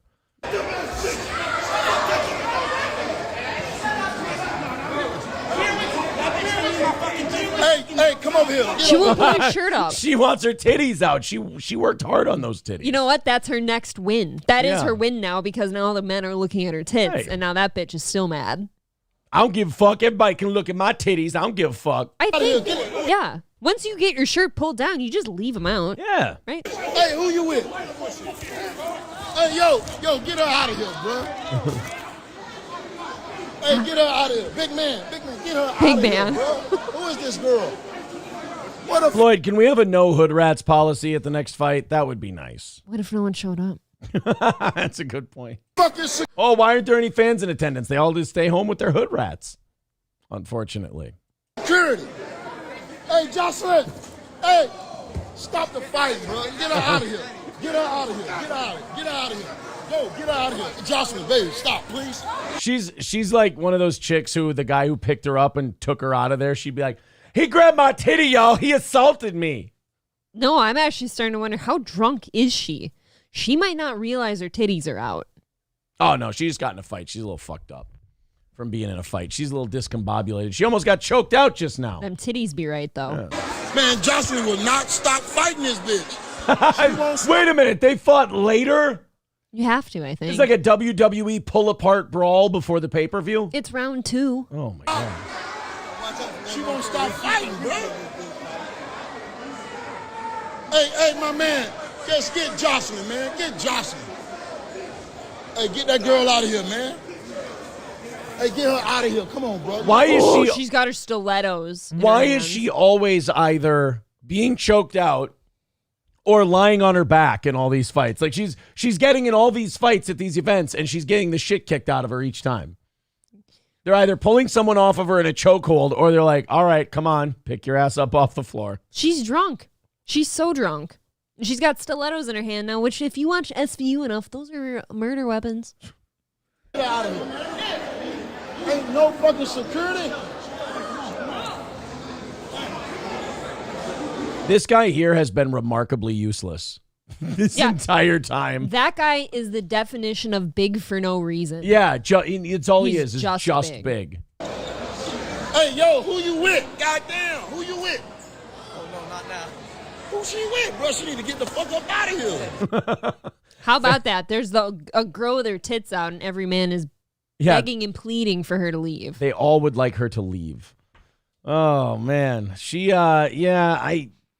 probably a mistake. And again, she had to have been invited because she was backstage at the fucking event. So she had to be there for She something. came with some dude.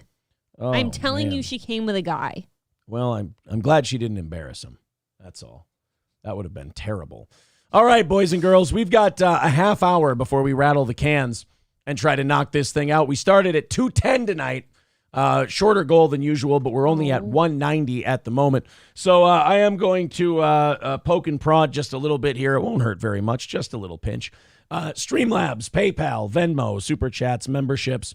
Let's knock that out. Let's keep this show going, and let's get to overtime tonight. 190 away from tonight's goal. If you feel like chipping in, let's all go on a little rally here. Streamlabs, PayPal, Venmo, Super Chats, memberships, whatever you'd like to do to contribute to this program, I would appreciate it. Thank you. All right, let's get to the reason for the title of tonight's episode. Oh, man. And that is when the sharks circle, we keep swimming. It has to do with this story out of Orange Beach, Alabama, where a kayaker, boater. I thought this was a kayaker. It doesn't Oh my God, matter. are there two hammerhead circling stories? Oh shit. So a group of people out boating kind of got their drinking and boating excursion brought down to reality a little bit when they were encircled by a school of hammerhead sharks. Now, will hammerheads rip your ass apart too? Fuck yeah, they Oh, will will. they? If they get a hold of you, of course they will. Okay, well, let's check out this one and see what we've had. I mean, there's been a lot of sharks eating people lately. Publicized. Yeah. And I feel vindicated. I'd like you all to know that. Stay out of the goddamn ocean. Boaters on Robinson Island getting some surprise visitors in the water today. A school of You're laughing because that guy's clearly hiding his homosexuality? Is that what you're laughing about? Why does he look like a puppet? He looks like one of the marionette, like Jeff Dunham's puppets. Jeff Dunham's puppets. He looks like that guy. Poor guy. What is happening? You're saying that man looks a little cartoony? Watch his eyes and his cheeks and his mouth when he talks, and you tell me he's a person. Hammerhead sharks circling swimmers and boaters in the shallow end. Fox 10 News reporter Ashlyn Mitchell joins us He live. does have a head like a fucking rutabaga. I mean, that is kind of... What is that? It's Actually, I pulled his head up from the ground in Super Mario World 2. When I would go down and pick up plants out of the ground, it would look like this guy's head. Live in studio, and Ashlyn, you talked to someone who saw those sharks up close and personal. She's yeah, cute. that's right, Lee. Paul Hubble says he was simply enjoying a day on the water when all of a sudden people started screaming shark. It's a day he says he won't forget. Honey, I told you we're not going to go out on the boat again when you're having your period. Oh, you took it from me. This is the last goddamn time. Bitch. Every time we want to go out on the pontoon, your leaking cunt has to cause the sharks to come circling. Honey, can we at least plug it up next time? God damn it. Give us a fighting chum chance. in the water with her clots. Ugh. She was sitting down in the water with her pussy going, you come down here and chum some of this shit. All of a sudden, we started hearing people say shark, shark, and then everybody started getting on the boat. I checked my pants. I said, no, it was a dry one. Like, no, shark, idiot. But he dry fired. Yes. People thought they were fixing to get eaten alive or something. Like many, Paul Hubble and his Sir, excuse me. I believe the term is finna. That word's actually outlawed in Alabama. family took to the Look how water big they are. Saturday for a day in the sun at Robinson Island. Out of all the visitors they thought they'd encounter, sharks were last on their radar. We got the kids and everybody on the boat, and then I walked around the boat and I noticed they were hammerheads. You could tell they were feeding on something and doing their thing, and it was, you know, everybody was climbing all over boats and stuff, and it was very dramatic to see for sure. Probably like 2 foot of water, if that. Hubble says they were... Okay, man. Listen to what he 2 just said. 2 feet of water. 2 feet of water. That is this, maybe. Yeah. Okay? It's not even waist deep. No, it's maybe barely above your Thigh. knee. Yeah. Okay? You could fuck up a But shark you from that people- distance, right? You people, yeah, what are you going to do? Punt it? I'd jump on his back and ride him. Just put a bit in his mouth. Yeah. I'd be like, let's go, motherfucker. All my life, people are like, "Oh, are you scared of sharks and stuff?" Look, these things are eating you. If your baby fell overboard, he's dead now.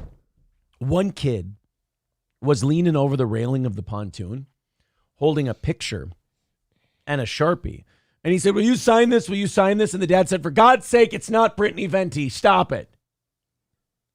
Sorry, someone else did the hammerhead shark joke earlier. I wanted to steal it. You just wanted to regurgitate That's for all the it person I have to was. work with on Yeah. occasion. Yes. 6 to 8 sharks swarming the area, and the clear Biggins. water made the perfect vantage point. There was 4 or 6 on one side of the boat, and then all of a sudden 2 of them That's come a up. big fucker right there. That's the Mac Daddy. That is the mama of the entire group. She's a fatty.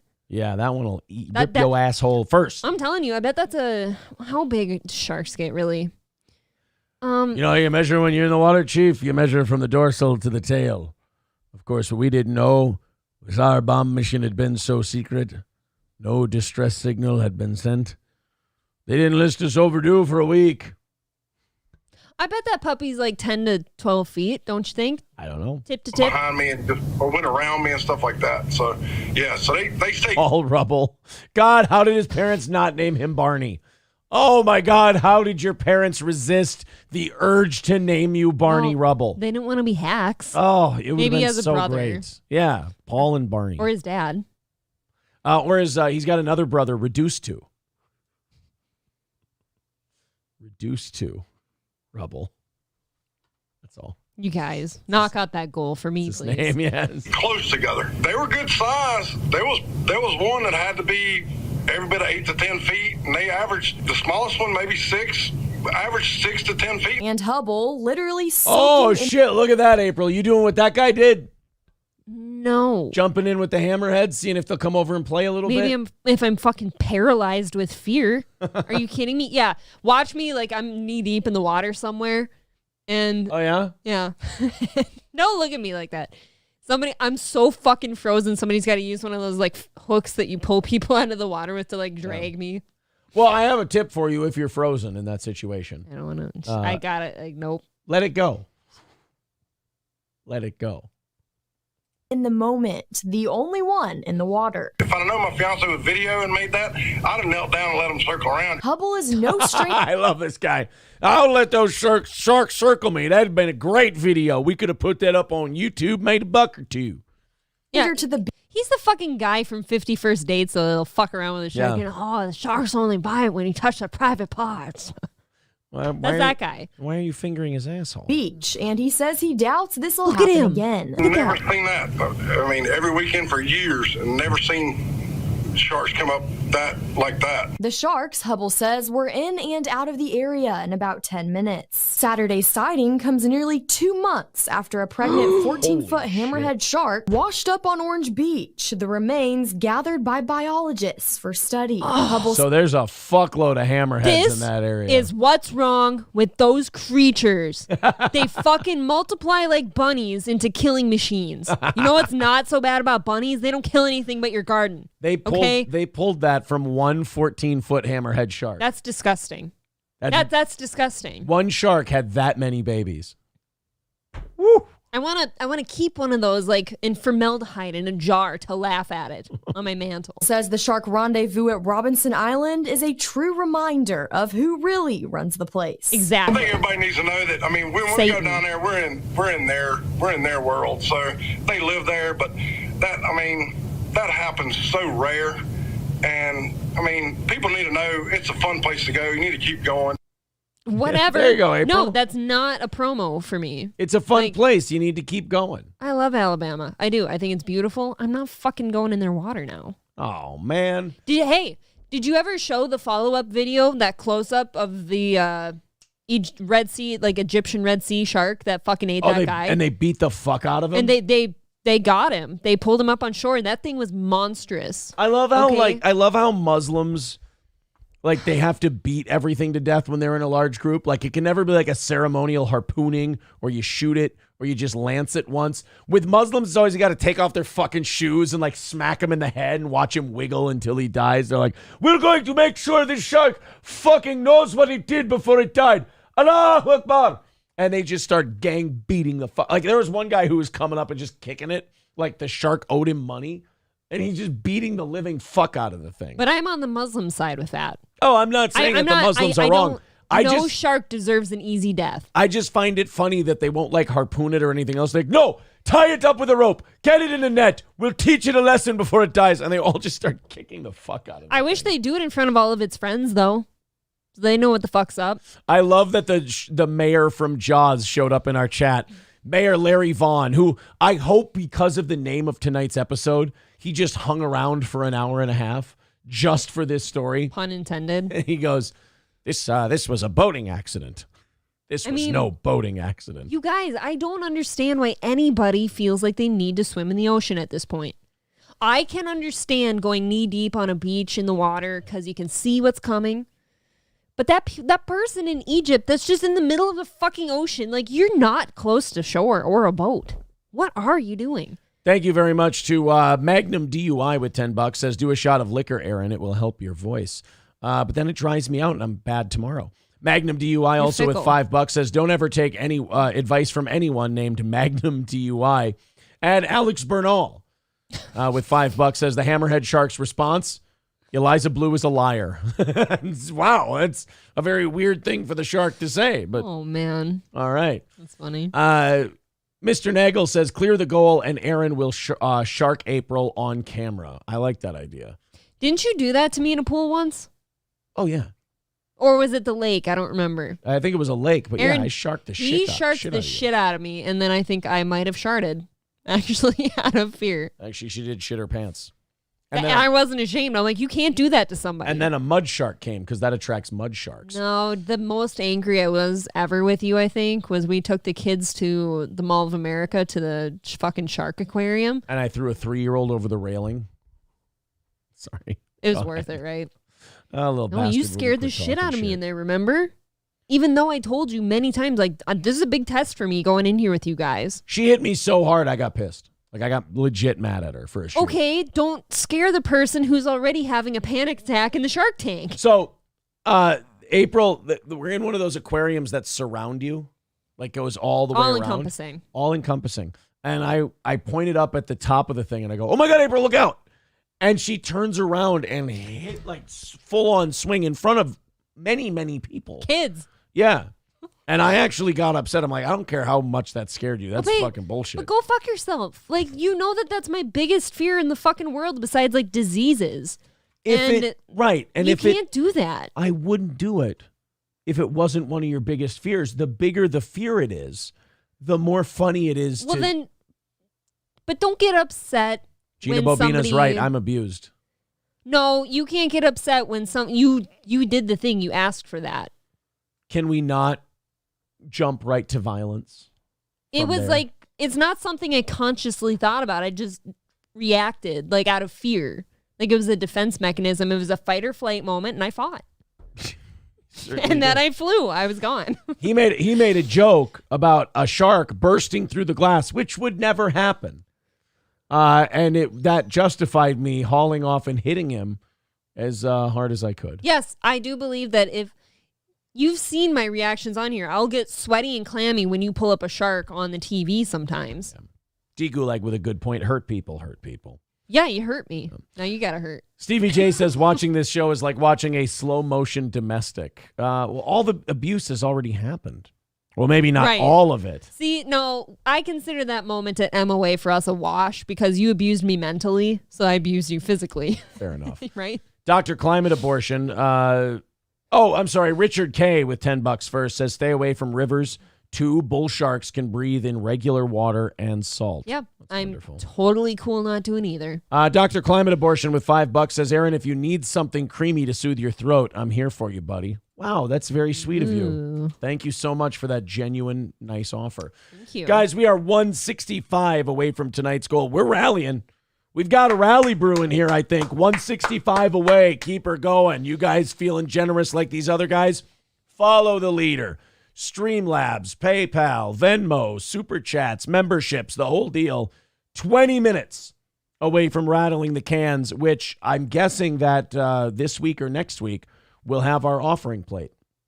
Oh, he sent me a video today. We have to look at it. All right. Great. 165 away from today's goal. Keep it going, boys and girls. Gifted memberships count too.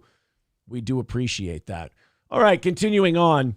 Speaking of the shark attack in Egypt, they recovered body parts of the guy from the shark that they caught, so they will be able to bury something. Okay, so, hey, do you want to show the up-close picture of that shark? It was monstrous. It was huge. And like I said, they beat the living shit out of that thing. Oh, there it is. Yeah. See, that causes me panic. Look at that thing. Look what I'm doing to your hand right now. I can't. Yeah. And the fucking Egyptians, the Muslims that brought that thing onto shore, Shit. they did. It was old school, man. They just brought it and they kicked the living fuck out of it and they hooked it and they poked it. But that's and they punched proper. it. You killed one of theirs. They get to do that to you No, now. they killed a Russian. Who cares? Human race. I just loved if they do they still have the video of those guys just maybe you can't show that on YouTube. Can you show them beating the living shit out of a defenseless shark? I don't know. It's dead already. I don't think you can. I don't think you're allowed to. I'm really having a hard time watching this. But they went old school Muslim on this guy. I'm not going to show it to you guys. I'll put the link in the chat. There's no audio. Oh wait, no, there's audio. Look at there's whacking him in the head with a fucking metal rod. They're taunting him and poking him. It's dead already. They got a crowbar and they're fucking smacking the shark and then like taunting, going, "You feel that, motherfucker? That's what you fucking get." And then just wham, like the Joker beating Robin to death. I just want the thing's dead already. I wish they could see how big this thing's jaws are. Like when the thing wobbles on the land, you can picture how big that would have been. Where? That's my worst nightmare.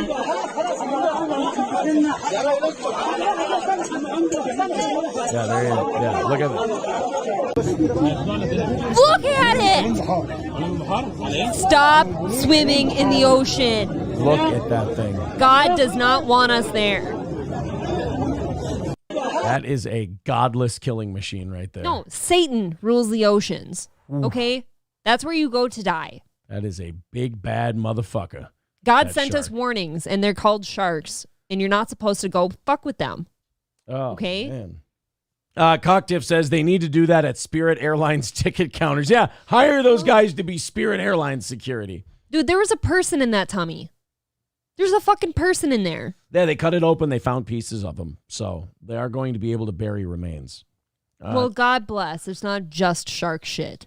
Not sure said, looks like it ate more than one person. It is big. Real big. Mr. Nagel says, lakes are worse than the ocean. Bacteria that will kill you. Is it real, those brain amoebas that get in your nose and like go up to your brain? Yeah, he's right. And then if you find them, the doctors are like, well, you have to just go home and die now. It's a brain-eating amoeba. Yeah. They're like, hey, you've got a brain-eating amoeba. And they're like, that sounds fucking terrifying. What do I do? Just kind of hang in there for a couple of days. You'll be dead soon. No, he's absolutely right. Yeah. How long? I want to know, how long Now, I don't want to go on a lake. does it take for a brain-eating amoeba to kill you? Later symptoms include stiff neck, confusion, lack of attention to people and surroundings, loss of balance, seizures, and hallucinations. After symptoms starts, the disease usually causes death within about 5 days. So you start getting headaches. You go to the doctor. He's like, you got an amoeba in your brain. And you go, what do I do? Got a couple of days left. Get your affairs in order and then drop dead. Yeah. Oh, I guess, like, for me, I've done my swimming in the lake. I've done my swimming in the ocean. I consider it checked off my list. I love lakes, but here's where I'm going to enjoy them. From my front porch, on my fucking chair, my lawn chair, or in a boat.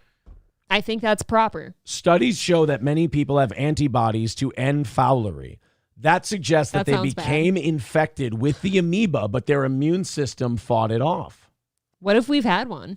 Holy shit, that would be fucked up. If to find out you've had one. Yeah. Well, that's kind of cool, though, right? If you did find out you had one and you made it, your body's kind of a badass. You're like, whew, don't have to cross that one off the list. Dodged that one. Perfect. One of the symptoms, actually, of this brain-eating amoeba is lashing out, throwing hotel room chairs. And fowlery. Wow. Right? And fowlery, yes. That's the worst kind of fowlery. That's for sure. Now, the snake fish that swim up your dick hole, those are fake. No, they're not. No, that's a urban legend. Fuck you, I'm disagreeing with you. I don't think the worm dick fish are think real. you have to look it up now. The ones with the spines where you try to pull them out and the they barb. scrape. No, I don't think those are real. I think those are an urban legend. That's something you tried to tell yourself to comfort yourself. Mayor Larry Vaughn with his first super chat says, I'm pleased and happy to announce that we have caught and killed a large predator who supposedly injured some bathers. But as you can see, the beaches are back open. Thank you, Mayor Vaughn. I'm sure that's the last we'll hear of that particular issue. Yeah. Thank you for the super chat. 160 away from knocking it out tonight, guys. Go ahead and chip into the show. We've got about 13 minutes before we fire up the music and see if we can knock out the rest of that. Everybody get generous at the same time, and we'll be all right. They're saying worm dick is real. Yeah, see, Gina backs me up. I think it's real. Well, it's a type of catfish. Look it up. Look, guys. Dick catfish. Is dick worm fish real? That's got to be a good dick Google. Worm fish? Eurychus unicinctus, known as the fat innkeeper worm or penis fish, is a species of marine spoonworm in East Asia. It is found in Bohai Gulf of China and off the Korean and Hokkaido coasts. Oh, God. So wait a minute. The poor penis fish feasts on the inside of people's penises, and to show that God hates it, he puts it off the coast of Asian countries. Couldn't have put it off the coast of, say, sub-Saharan Africa? Just put it off the coast of Chad. Yeah. Something like that. Yo, we all Nigeria. getting motherfucking fish worm dick in this motherfucker. Because our dicks be hanging all in the water and shit. And they just come in there and all of a sudden you got a worm in your dick. Oh, God. And none of us know what the fuck we supposed to do. I can't stop gagging. I mean... We all be trying to pull that worm out of our dick and shit, and all of a sudden them spines be scratching our shit. Stop it. We try to cum him out and it all get blocked up and shit, and I got splooge sitting all in my wiener. What if you had to get it out? You had to do the deed to get it out, but when you're jerking, the spines are scraping. How to remove... I can't watch this. The penis fish. Removing a Candiro from a man's penis. This is on YouTube. Just play the audio. Oh, this is from River Monsters, though. We'll get popped if we play this. Can you just play the audio? Yeah, fuck it. We'll let everybody watch. I'm not watching. Everybody can watch the Okay, so I've it's seen 11 this. years ago. Oh, I've seen this It's too. in this Yeah. very spot. It's gross. While he was relieving himself, suddenly he said, he just had a bit of a shock. And, the first thing... One of these critters. Watch out. This He'll is crawl almost up your exactly dick. what Silvio described. at that. Something going in one direction and just not wanting to come into reverse at all. Look at that. I can actually feel its spines digging in when it does that. Oh, Ow. It was actually walking using its head. Now imagine that in an orifice. No, I'd rather not. Some of us, by the way, do like to come in reverse. This fish is just leaking blood. It's not this fish's blood. It's something it's been feeding on. And it is just an absolute nightmare. A real sort of vampire fish, this thing. Oh, God. A fish like this may have entered Silvio in search of a blood meal, but little did it know that its mistake would result in an unprecedented medical procedure. Oh, so they got to go in and fish it out of your dick. Yep. So they got to probably split your dick open like a hot dog in the microwave. I watched thing out of that there. too. There's videos on it where they're removing said fish from the penis, and there's so much. It's bloody. I watched it one time, and it's like the things nightmares are made of. Mr. Cool says there is no God. No. Yeah, I mean, it's hard to argue, right? I mean, there's worms that can swim into your dick. And you know what? The scariest part is like most things that tell you there's no God, they're all in the water. It's Right. like God told you to stay out of the fucking water. And then, like God designed it to be that way. Like God designed it to punish your dick. It has spines that scratch against your shit if you try to pull it out. Oof. Yeah, Coltrane talking about bot flies. Bot flies are another one. You know about bot flies? Oh, too much about bot flies. I still remember where I was when you were playing that on the show for the third time. Okay, I was in Large Valve at Zurich taking tape off of fucking Valve, and you're fucking over here on overtime playing bot fly videos. It made me sick. Yeah. I wanted to yell at you so The bad. bot flies burrow into your skin. Their larva burrows into your skin and you can't pull it out. You have to put a piece of tape over the hole that its butthole hangs out Can you of. see my eyes? And then after a couple days, it suffocates and dies. You pull it off, and then you can pull the guy out of there along with all his fart and piss and shit and cum. Okay, at least thank you for lightening this. I'm really disgusted. Sandy Squatch says it really sucks when a new listener can't post anything in chat. Jack and Cough, previously A-Hole Doug, has been having trouble for a while now and has quit watching the show. What, because you can't chat? I'm sorry, Sandy Squatch. Let's not get into the fucking, well, he was in the chat and he said, then talk to me or talk to April and we'll check for you if you're having problems. But Sandy Squatch, I don't know what to tell you. They've both talked to me. He's not banned. Yeah. There's nothing on our end. Yeah, A-Hole Dog. I don't know what to do. The guy's fine. I have no problem with him. Yeah. I mean, and I'm sorry, but if you can't, I can't watch the show, because I can't type in the chat? I mean, that just is weird to me. But I don't know what to tell you. I've never banned anyone named, I know Jack and Cough. Jack and Cough's all right. I will say this. If you go, oh, I'm banned, I don't understand why. You were being a cunt. If you've been banned from this channel, it usually means you were being annoying or disruptive or anything else. Not like Chevrolet JB. Chevrolet JB says I should be blocked by now. No, you're funny. No, But yeah, I feel like that guy's fine. if you're hidden for a reason. Like, I don't mind trolls who are just honest and they go, oh, yeah, I was a cunt and they blocked me. Like, that's fine. But I know for a fact, like, we've never banned that guy because he's fine. I know who that is. Sandy Squatch says it happens on Johnny's show as well. Well, then he probably has a YouTube problem. That is his YouTube problem, Yeah. then. I promise you got to look past the Sandy shows. Squatch, bring that to us privately, please. Scarface says, to quote Mersh, he's just not saying anything funny or interesting. I see Jack and Cough stuff in the chat all the time. And a whole Doug before he was Jack and Cough. I saw A-Hole Doug. I saw Jack and Cough like yesterday. I'm promising that if it the happens chat. on Johnny's show as well, like, he's got some sort of YouTube problem and it's not our shows. I really do hate it when people are like, are you sure my shit's coming up in chat? It is like Mersh says, but maybe we just don't get to it. You know, it's not the best thing in the world. It's not the funniest thing in the world. We just skipped over it. Or we were doing a show. Like, we're not these shows that just read its chat. We Aaron do skips, stories like- and shit like yeah. that. We don't see most of the shit. Aaron will skip my comments if I'm not on the show. It's fine. Oh, boy. All right, guys, we got 5 minutes until we rattle the cans and try to knock this thing out. We're at 160. 160 away from knocking out tonight's goal. Let's all rally in the next 5 minutes. Let's get this within a reachable distance to knock out this goal tonight. We did we had a very short goal on the morning show. We had $200 for today. We're at 160. Let's knock this thing out. Let's do it, boys and girls. Before we do, Dwayne "The Rock" Johnson unveiled this weekend that the XFL, finishing with its first season back since, 2019, 2020, lost $60 million in its first season. But The Rock, he says they're going to have long-term success. They're okay. They're going full steam ahead. This is all right. It's all part of the process. They're confident. And, honestly, this is what you have to do if you're going to start a football league. You're going to have deep pockets, and you're going to have to eat shit for a while. I was going to say just eat shit for a little bit till it catches on. You don't just start a football league and then start rolling around in money. I'm not surprised to hear that it lost money, though, because I guess I forgot. I don't even know who won the XFL. Yeah, we didn't even finish the season. The first couple weeks, it was just not great football. You start seeing the crowds, like the stadiums are not full, and then you kind of start to feel like, oh, why am I here? For me, it was just the quality of football they were playing. Yeah.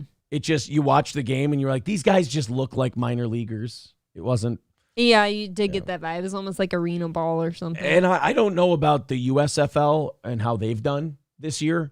I don't know if they've been doing better or worse than the XFL. But, look, $60 million lost in a season is not good. But also, if you thought they were going to start making money right away, you're out of your mind.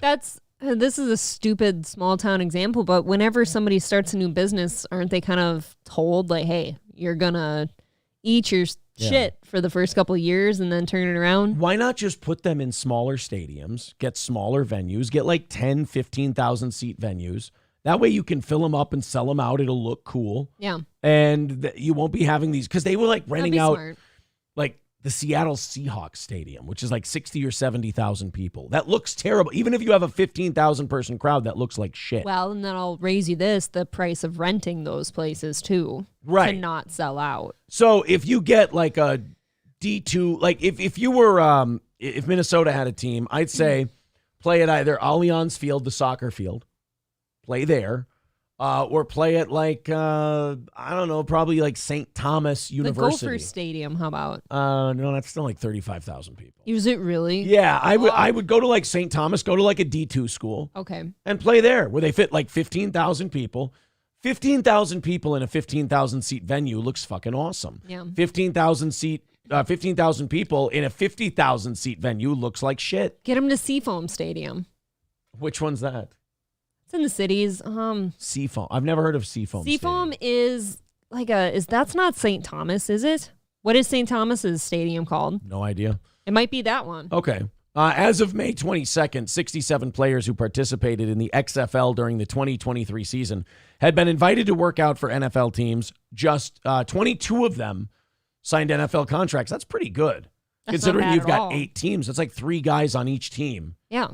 Signed NFL deals. That's pretty great. That was great. Toolman Mike says, thanks for the VIP merch, guys. Got it today. Thank you very much, buddy. Shucks. If you'd like to become a Steel Toe VIP, there's an easy way to do that.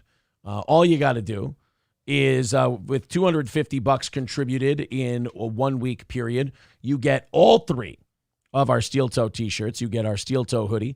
You get 2 of the 5.5-inch vinyl stickers. You get entered in a drawing for $100 every month. You get 2 free tickets to every live event we do.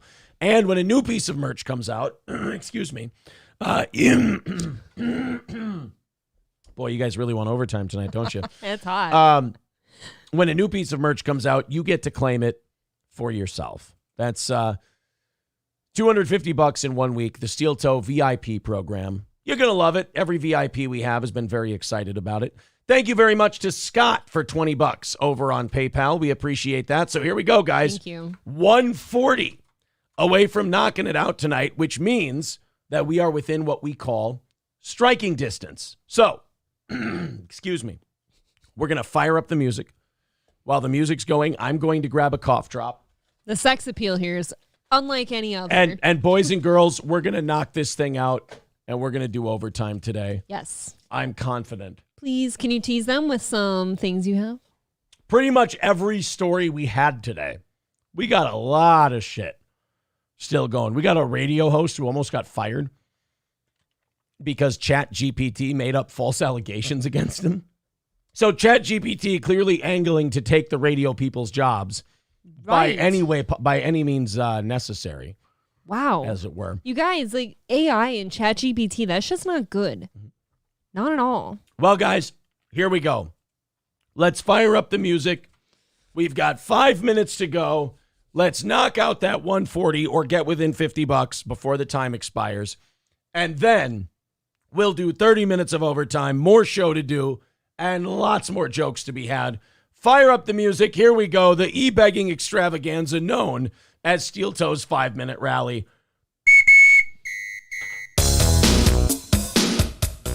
Off we go.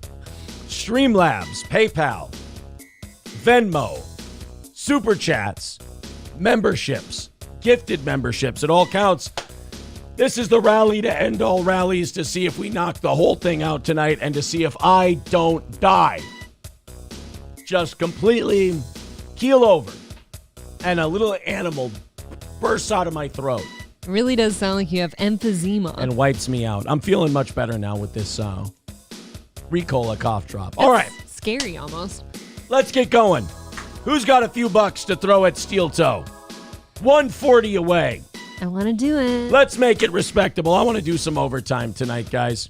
Dance. Yeah, Dance Not says Aaron might be dying. What if this is your last chance? What if this is our last chance? Our last hurrah. Flex, you got to count that shit, buddy. I can't count $5 at a time. We told you yesterday. We got to figure it out, but I think we said we'd just put them on the list. Yeah, you're fine. Flex, we'll do a new one for your son. You're good, buddy. Don't worry. All right, guys, we're 140 away. It's a disaster. We started at 200 tonight. Come on. We have made no headway so far this evening. Let's see if everybody can chip in a little bit. Let's knock this thing out, guys. We got 4 minutes to go. Flex with 5 memberships. Thank you, buddy. Everyone do what Flex did. We'll knock this thing out in no time. 130 away from hammering it out. The Real Joe, JJ Lynn, Dan Snott, Jessica J, and Hugh G. Rection. Thank you. Thank you very much for becoming members thanks to Flex. All right, guys, Streamlabs, PayPal, let's do this thing. Come on. 130. We're a long ways away, and we had a short goal tonight. Let's see if we've been doing a good show tonight. I get it. I haven't had the voice. No, you have. You're fine. I haven't had the voice. I understand. But let's keep your Steel Toe show on the air. Let's keep it going. Let's keep it supported.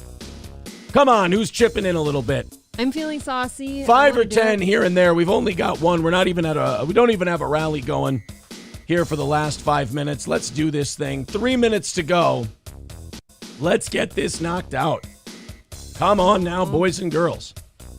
I really want to do that OT. 130 away from overtime. So close. And maybe they just don't want me to be talking anymore. Maybe they want you to save it.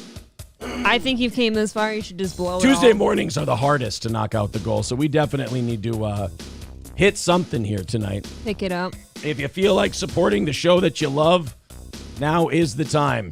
Duffy with $10. Thank you very much, Duffy. Thank you. Appreciate it. 120 away from knocking out this goal. Let's do it. Here we go. Big rally. Follow that guy's lead. Big rally for your favorite show. Everybody get into the mood. The tense moments of the music. 2 minutes away. You guys can do this. Who's going to throw in a couple? 120 away from hammering it out. The e-beggar segment of the Steel Toe Show. Looking to get that overtime. And it is dead tonight. We don't want to go to bed yet. Oh, we're not even halfway there from tonight's 200 goal. 120 away. This is one of those awkward lack of rallies. I know. A minute and a half left. I mean, e-beggar's got to e-beg, so what are you going to do?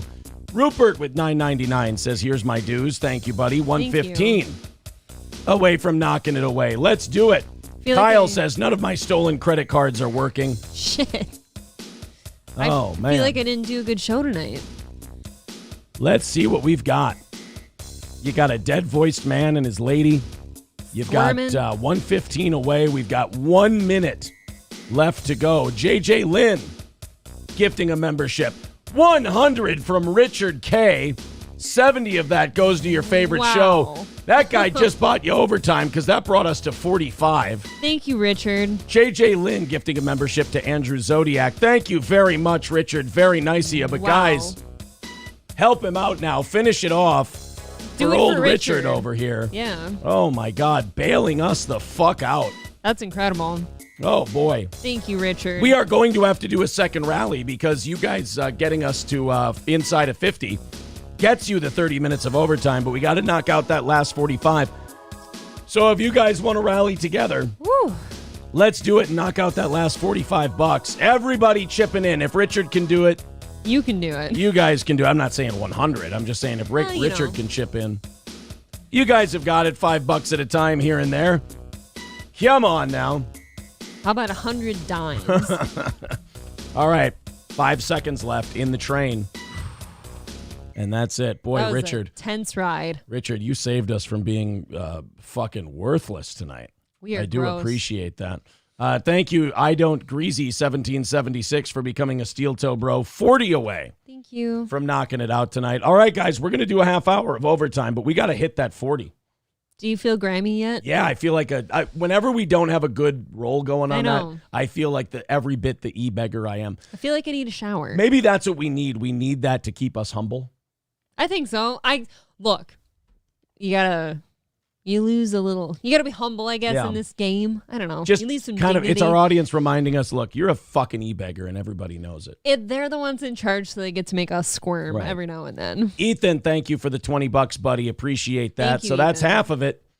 20 away from knocking out tonight's goal.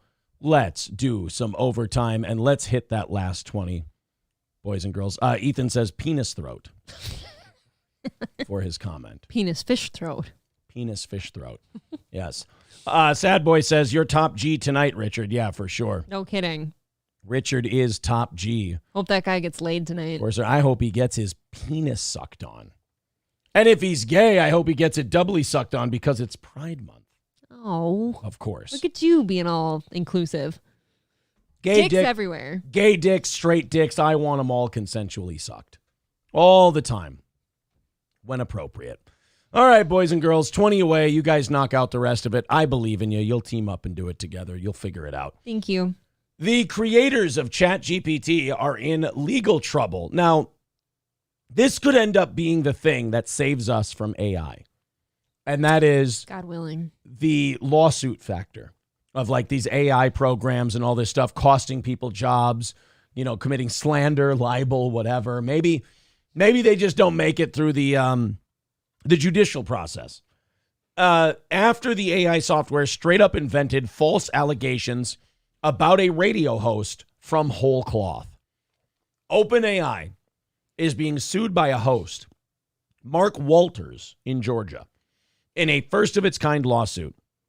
A journalist asked ChatGPT about the DJ, and the AI chatbot returned information alleging that Walters had embezzled money from a nonprofit, something that is completely untrue. So the ChatGPT just totally made up a story about this guy. At least it wasn't like child touching or something. Right, I know. It could be worse. When your boss comes in and he goes, hey, listen, Mark, before you go on the air, and I'm sorry to tell you this before your show starts, but the ChatGPT made some allegations against you. I mean, we have to investigate them. We know they're not true, but it made up a scandal about you. And you're like, oh, no, ChatGPT told my boss I fuck kids. Right. And you're like, oh, God damn it, no. And then your boss goes, no.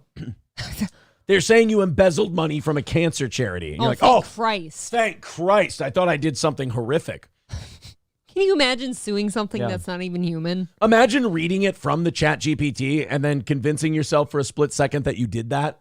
Well, I think human nature is to like feel guilty for a second. Like, wait a second. Yeah. I don't think I did that. You're like, hey, wait a minute.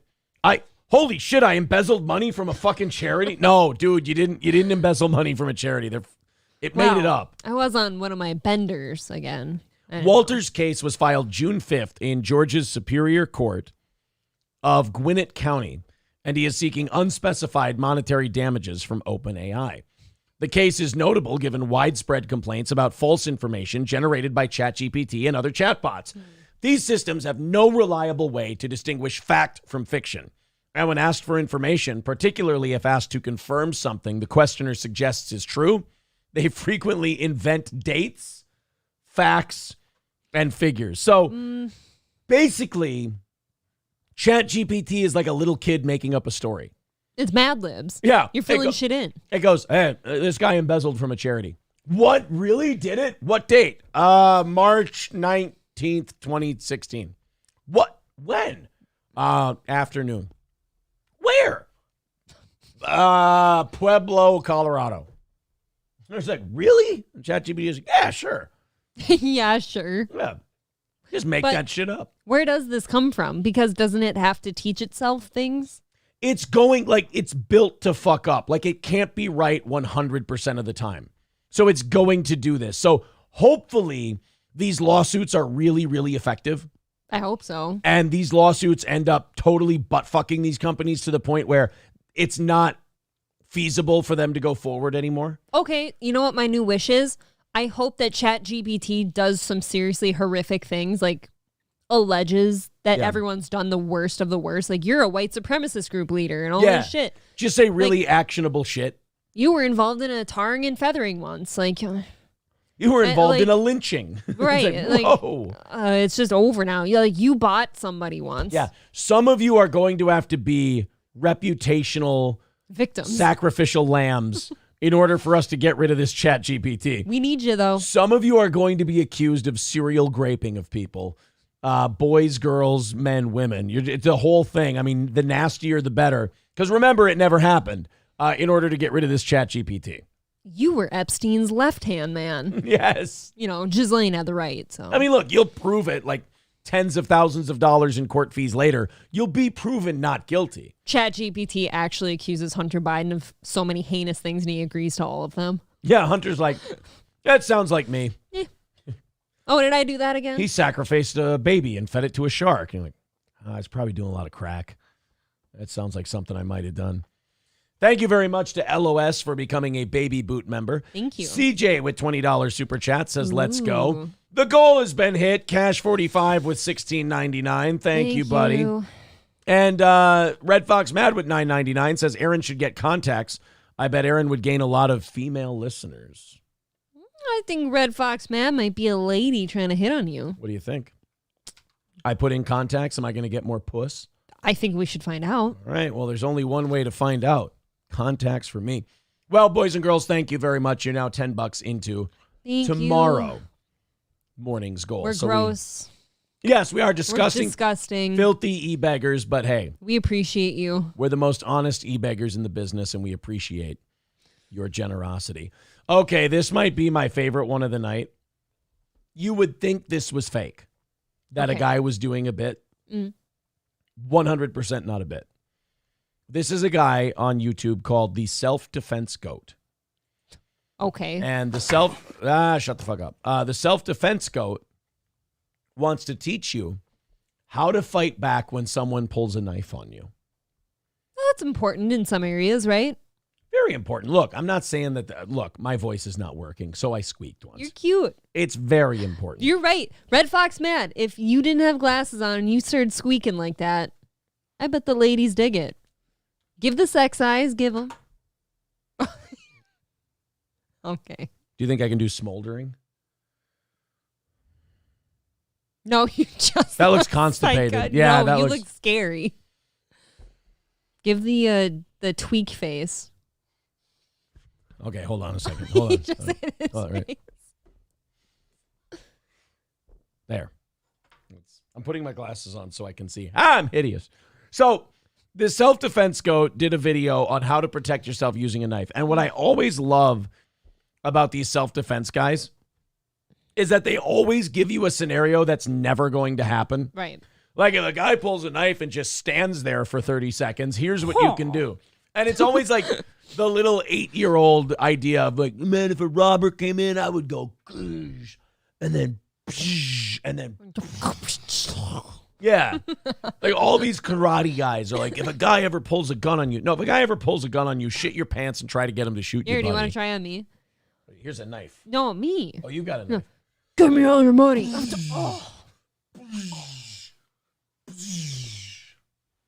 Then she's fucking dead, bro. So I actually caught her with one of those. She's actually out. Delayed reaction to a chin whack. Anyway. Ow. So this guy's going to do a video showing you how you can stop a knife attack. And it's a short, so I can't maximize it, unfortunately. Don't you hate shorts? Hold on. Maybe I can. I forgot. I think I'm learning how to do shorts. Hit my head in my phone corner. All right. Get ready, April.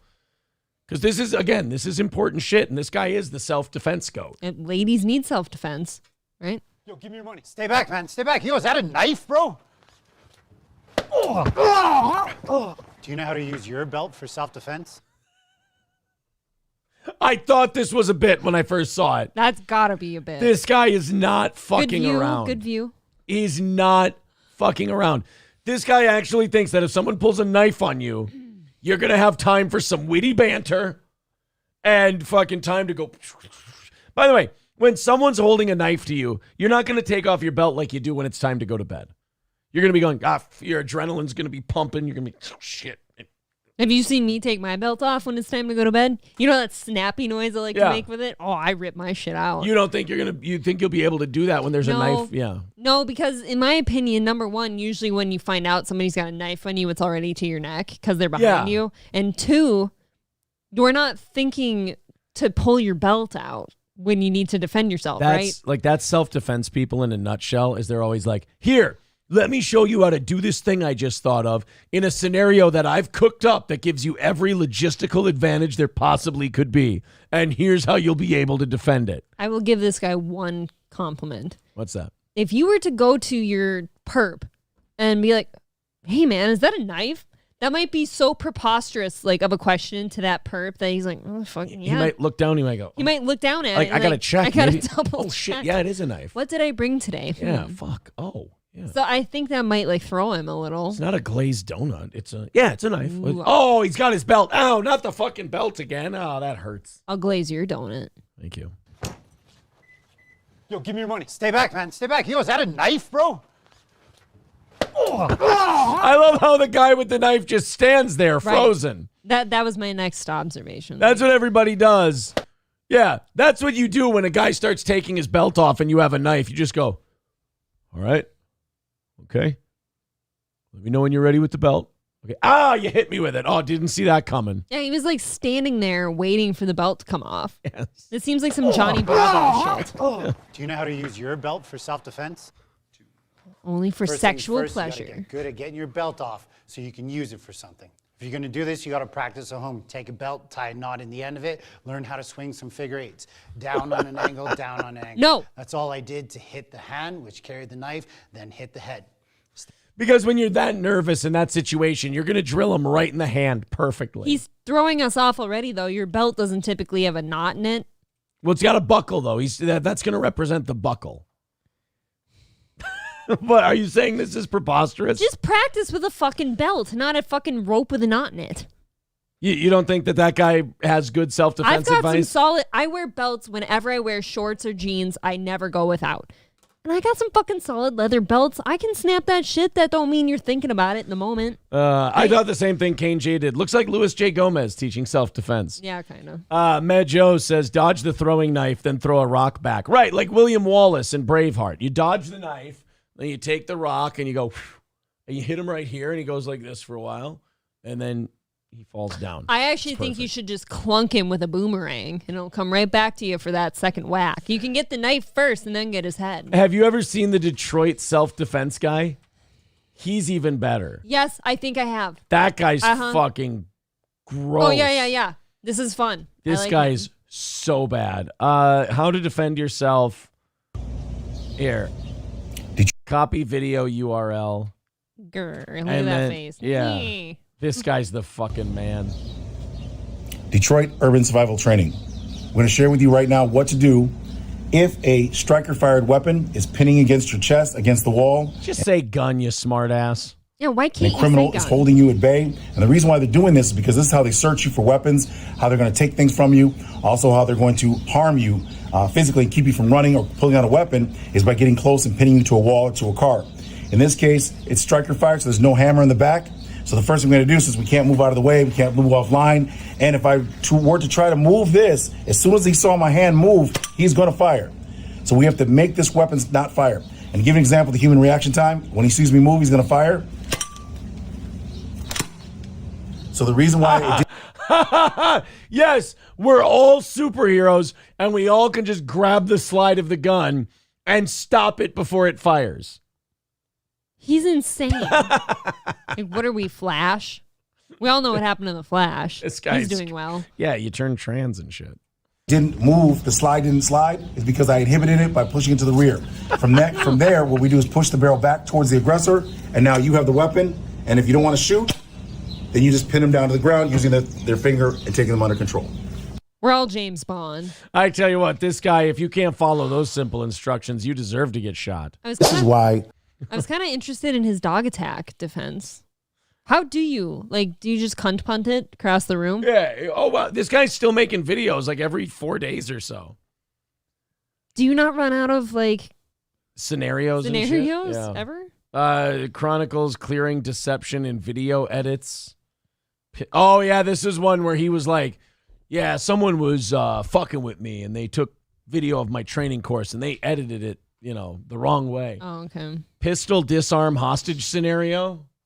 Don't move. You move, I'll shoot. Whatever. What the fuck ever. What, dude? you wouldn't do that? Don't move. You move, I'll shoot.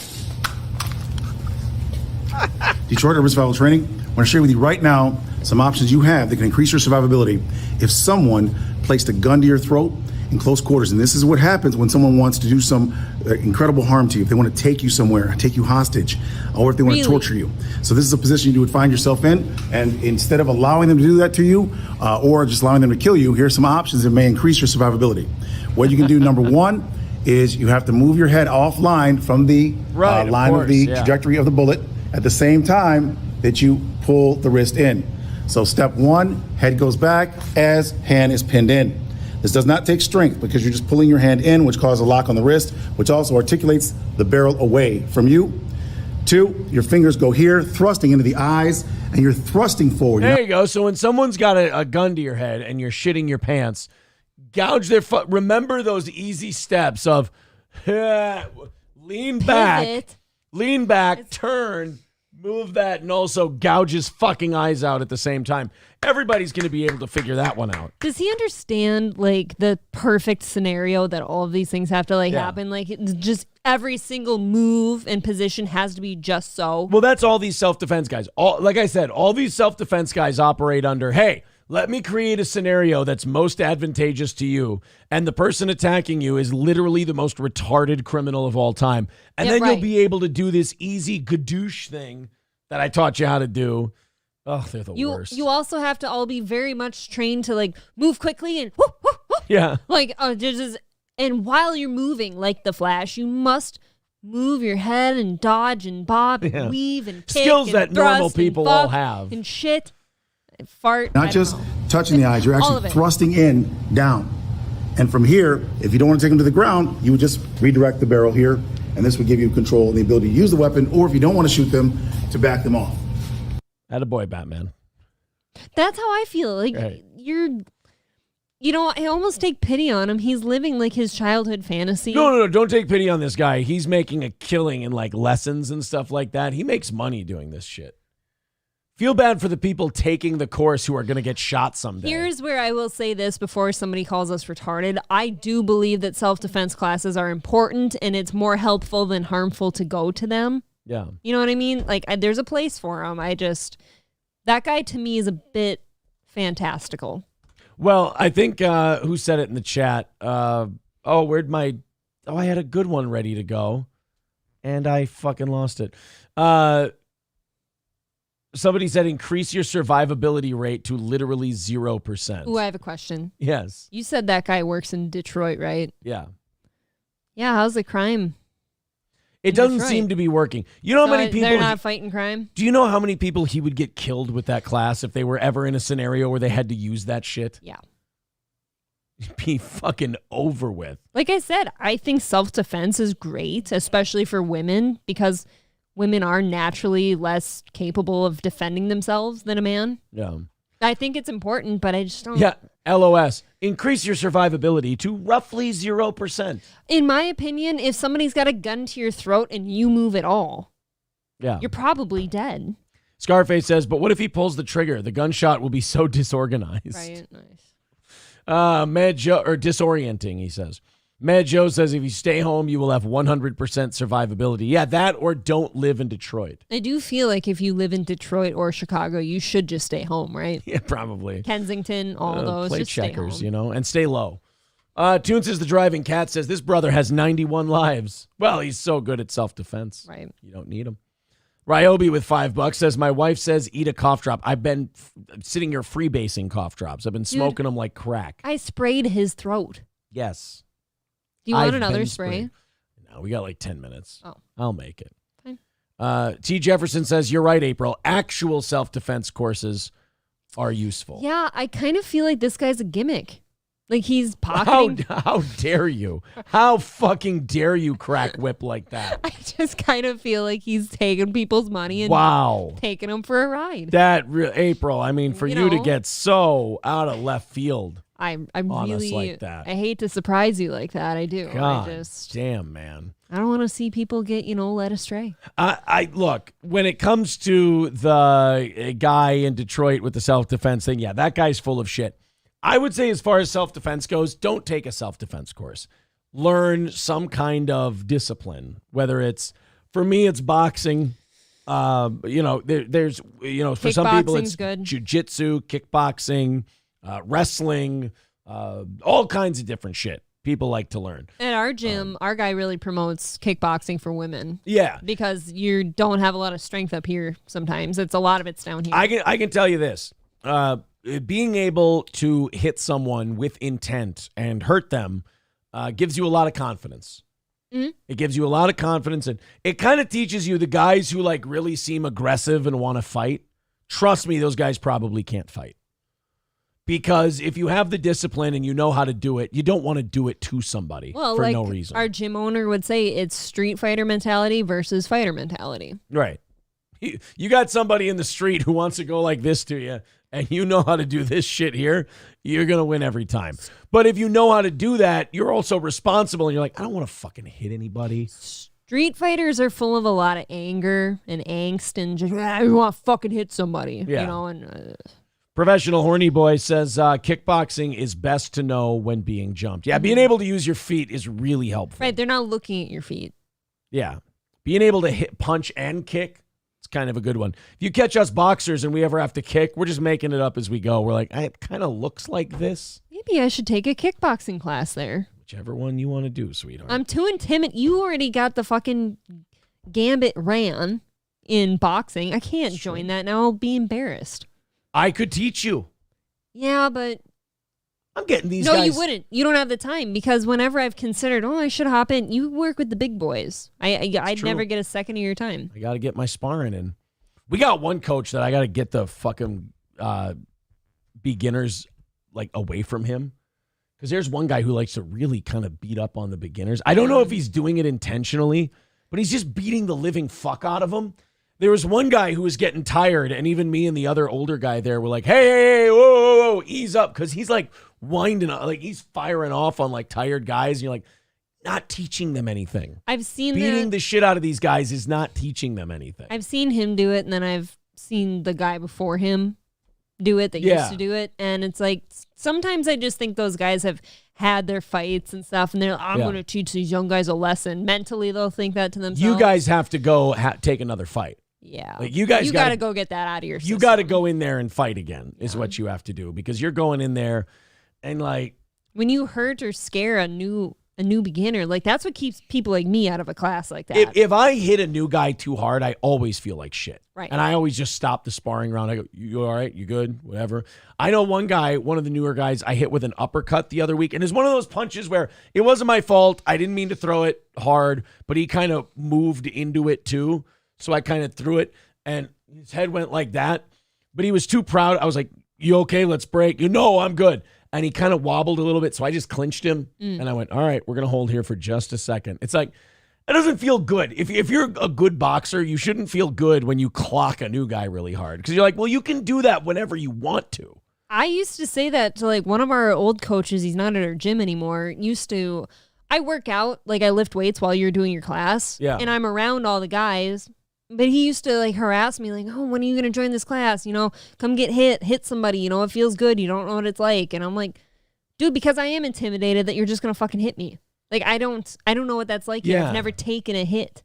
The people who say it feels good to hit people are kind of weird. My attitude, what I love about boxing, I love hitting someone with something and then getting out of the way of what they throw and making the art of it is what I like. He used to give me red flags because he's always like, I want you to hit me in the face. And I'm like, no normal person says that. You don't want to get hit in the face. You don't want to get hit in the face, and I don't want to hit you in the face. Exactly. So. P.A. Cheddar says, like Jake Paul getting rocked by a spinning elbow in sparring. Yeah, you don't, like if you're an MMA guy, you know you can hit Jake Paul with a spinning elbow whenever you don't want. So you don't. That's one of my favorite moves, by the way. Even when Aaron plays his games, like your, what is that game? The UFC game. UFC game. He throws like a spinning elbow, and I'm like, oh. Spinning back fist.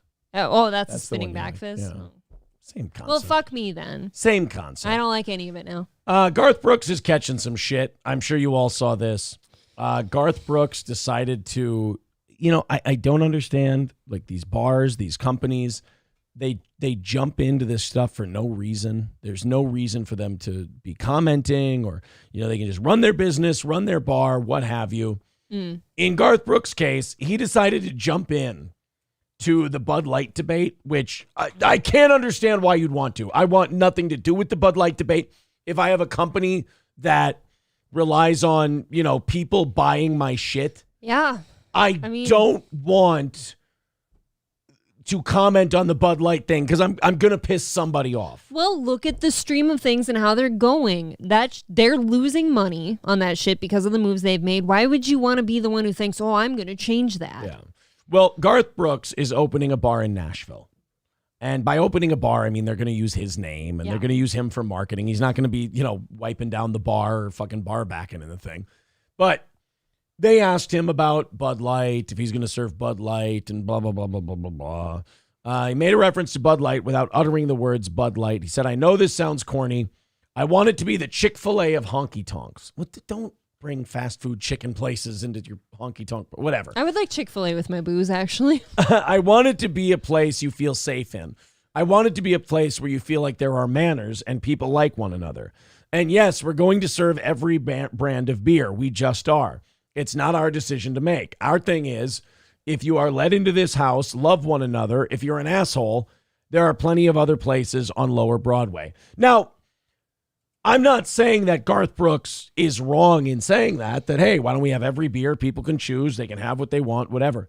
I'm just saying if I'm opening a bar, I don't want to invite that conversation. I don't need that fucking smoke.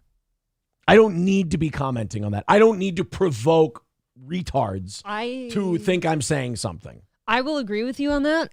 I hadn't heard his statement yet until right now. I actually had no problem with what he said, though.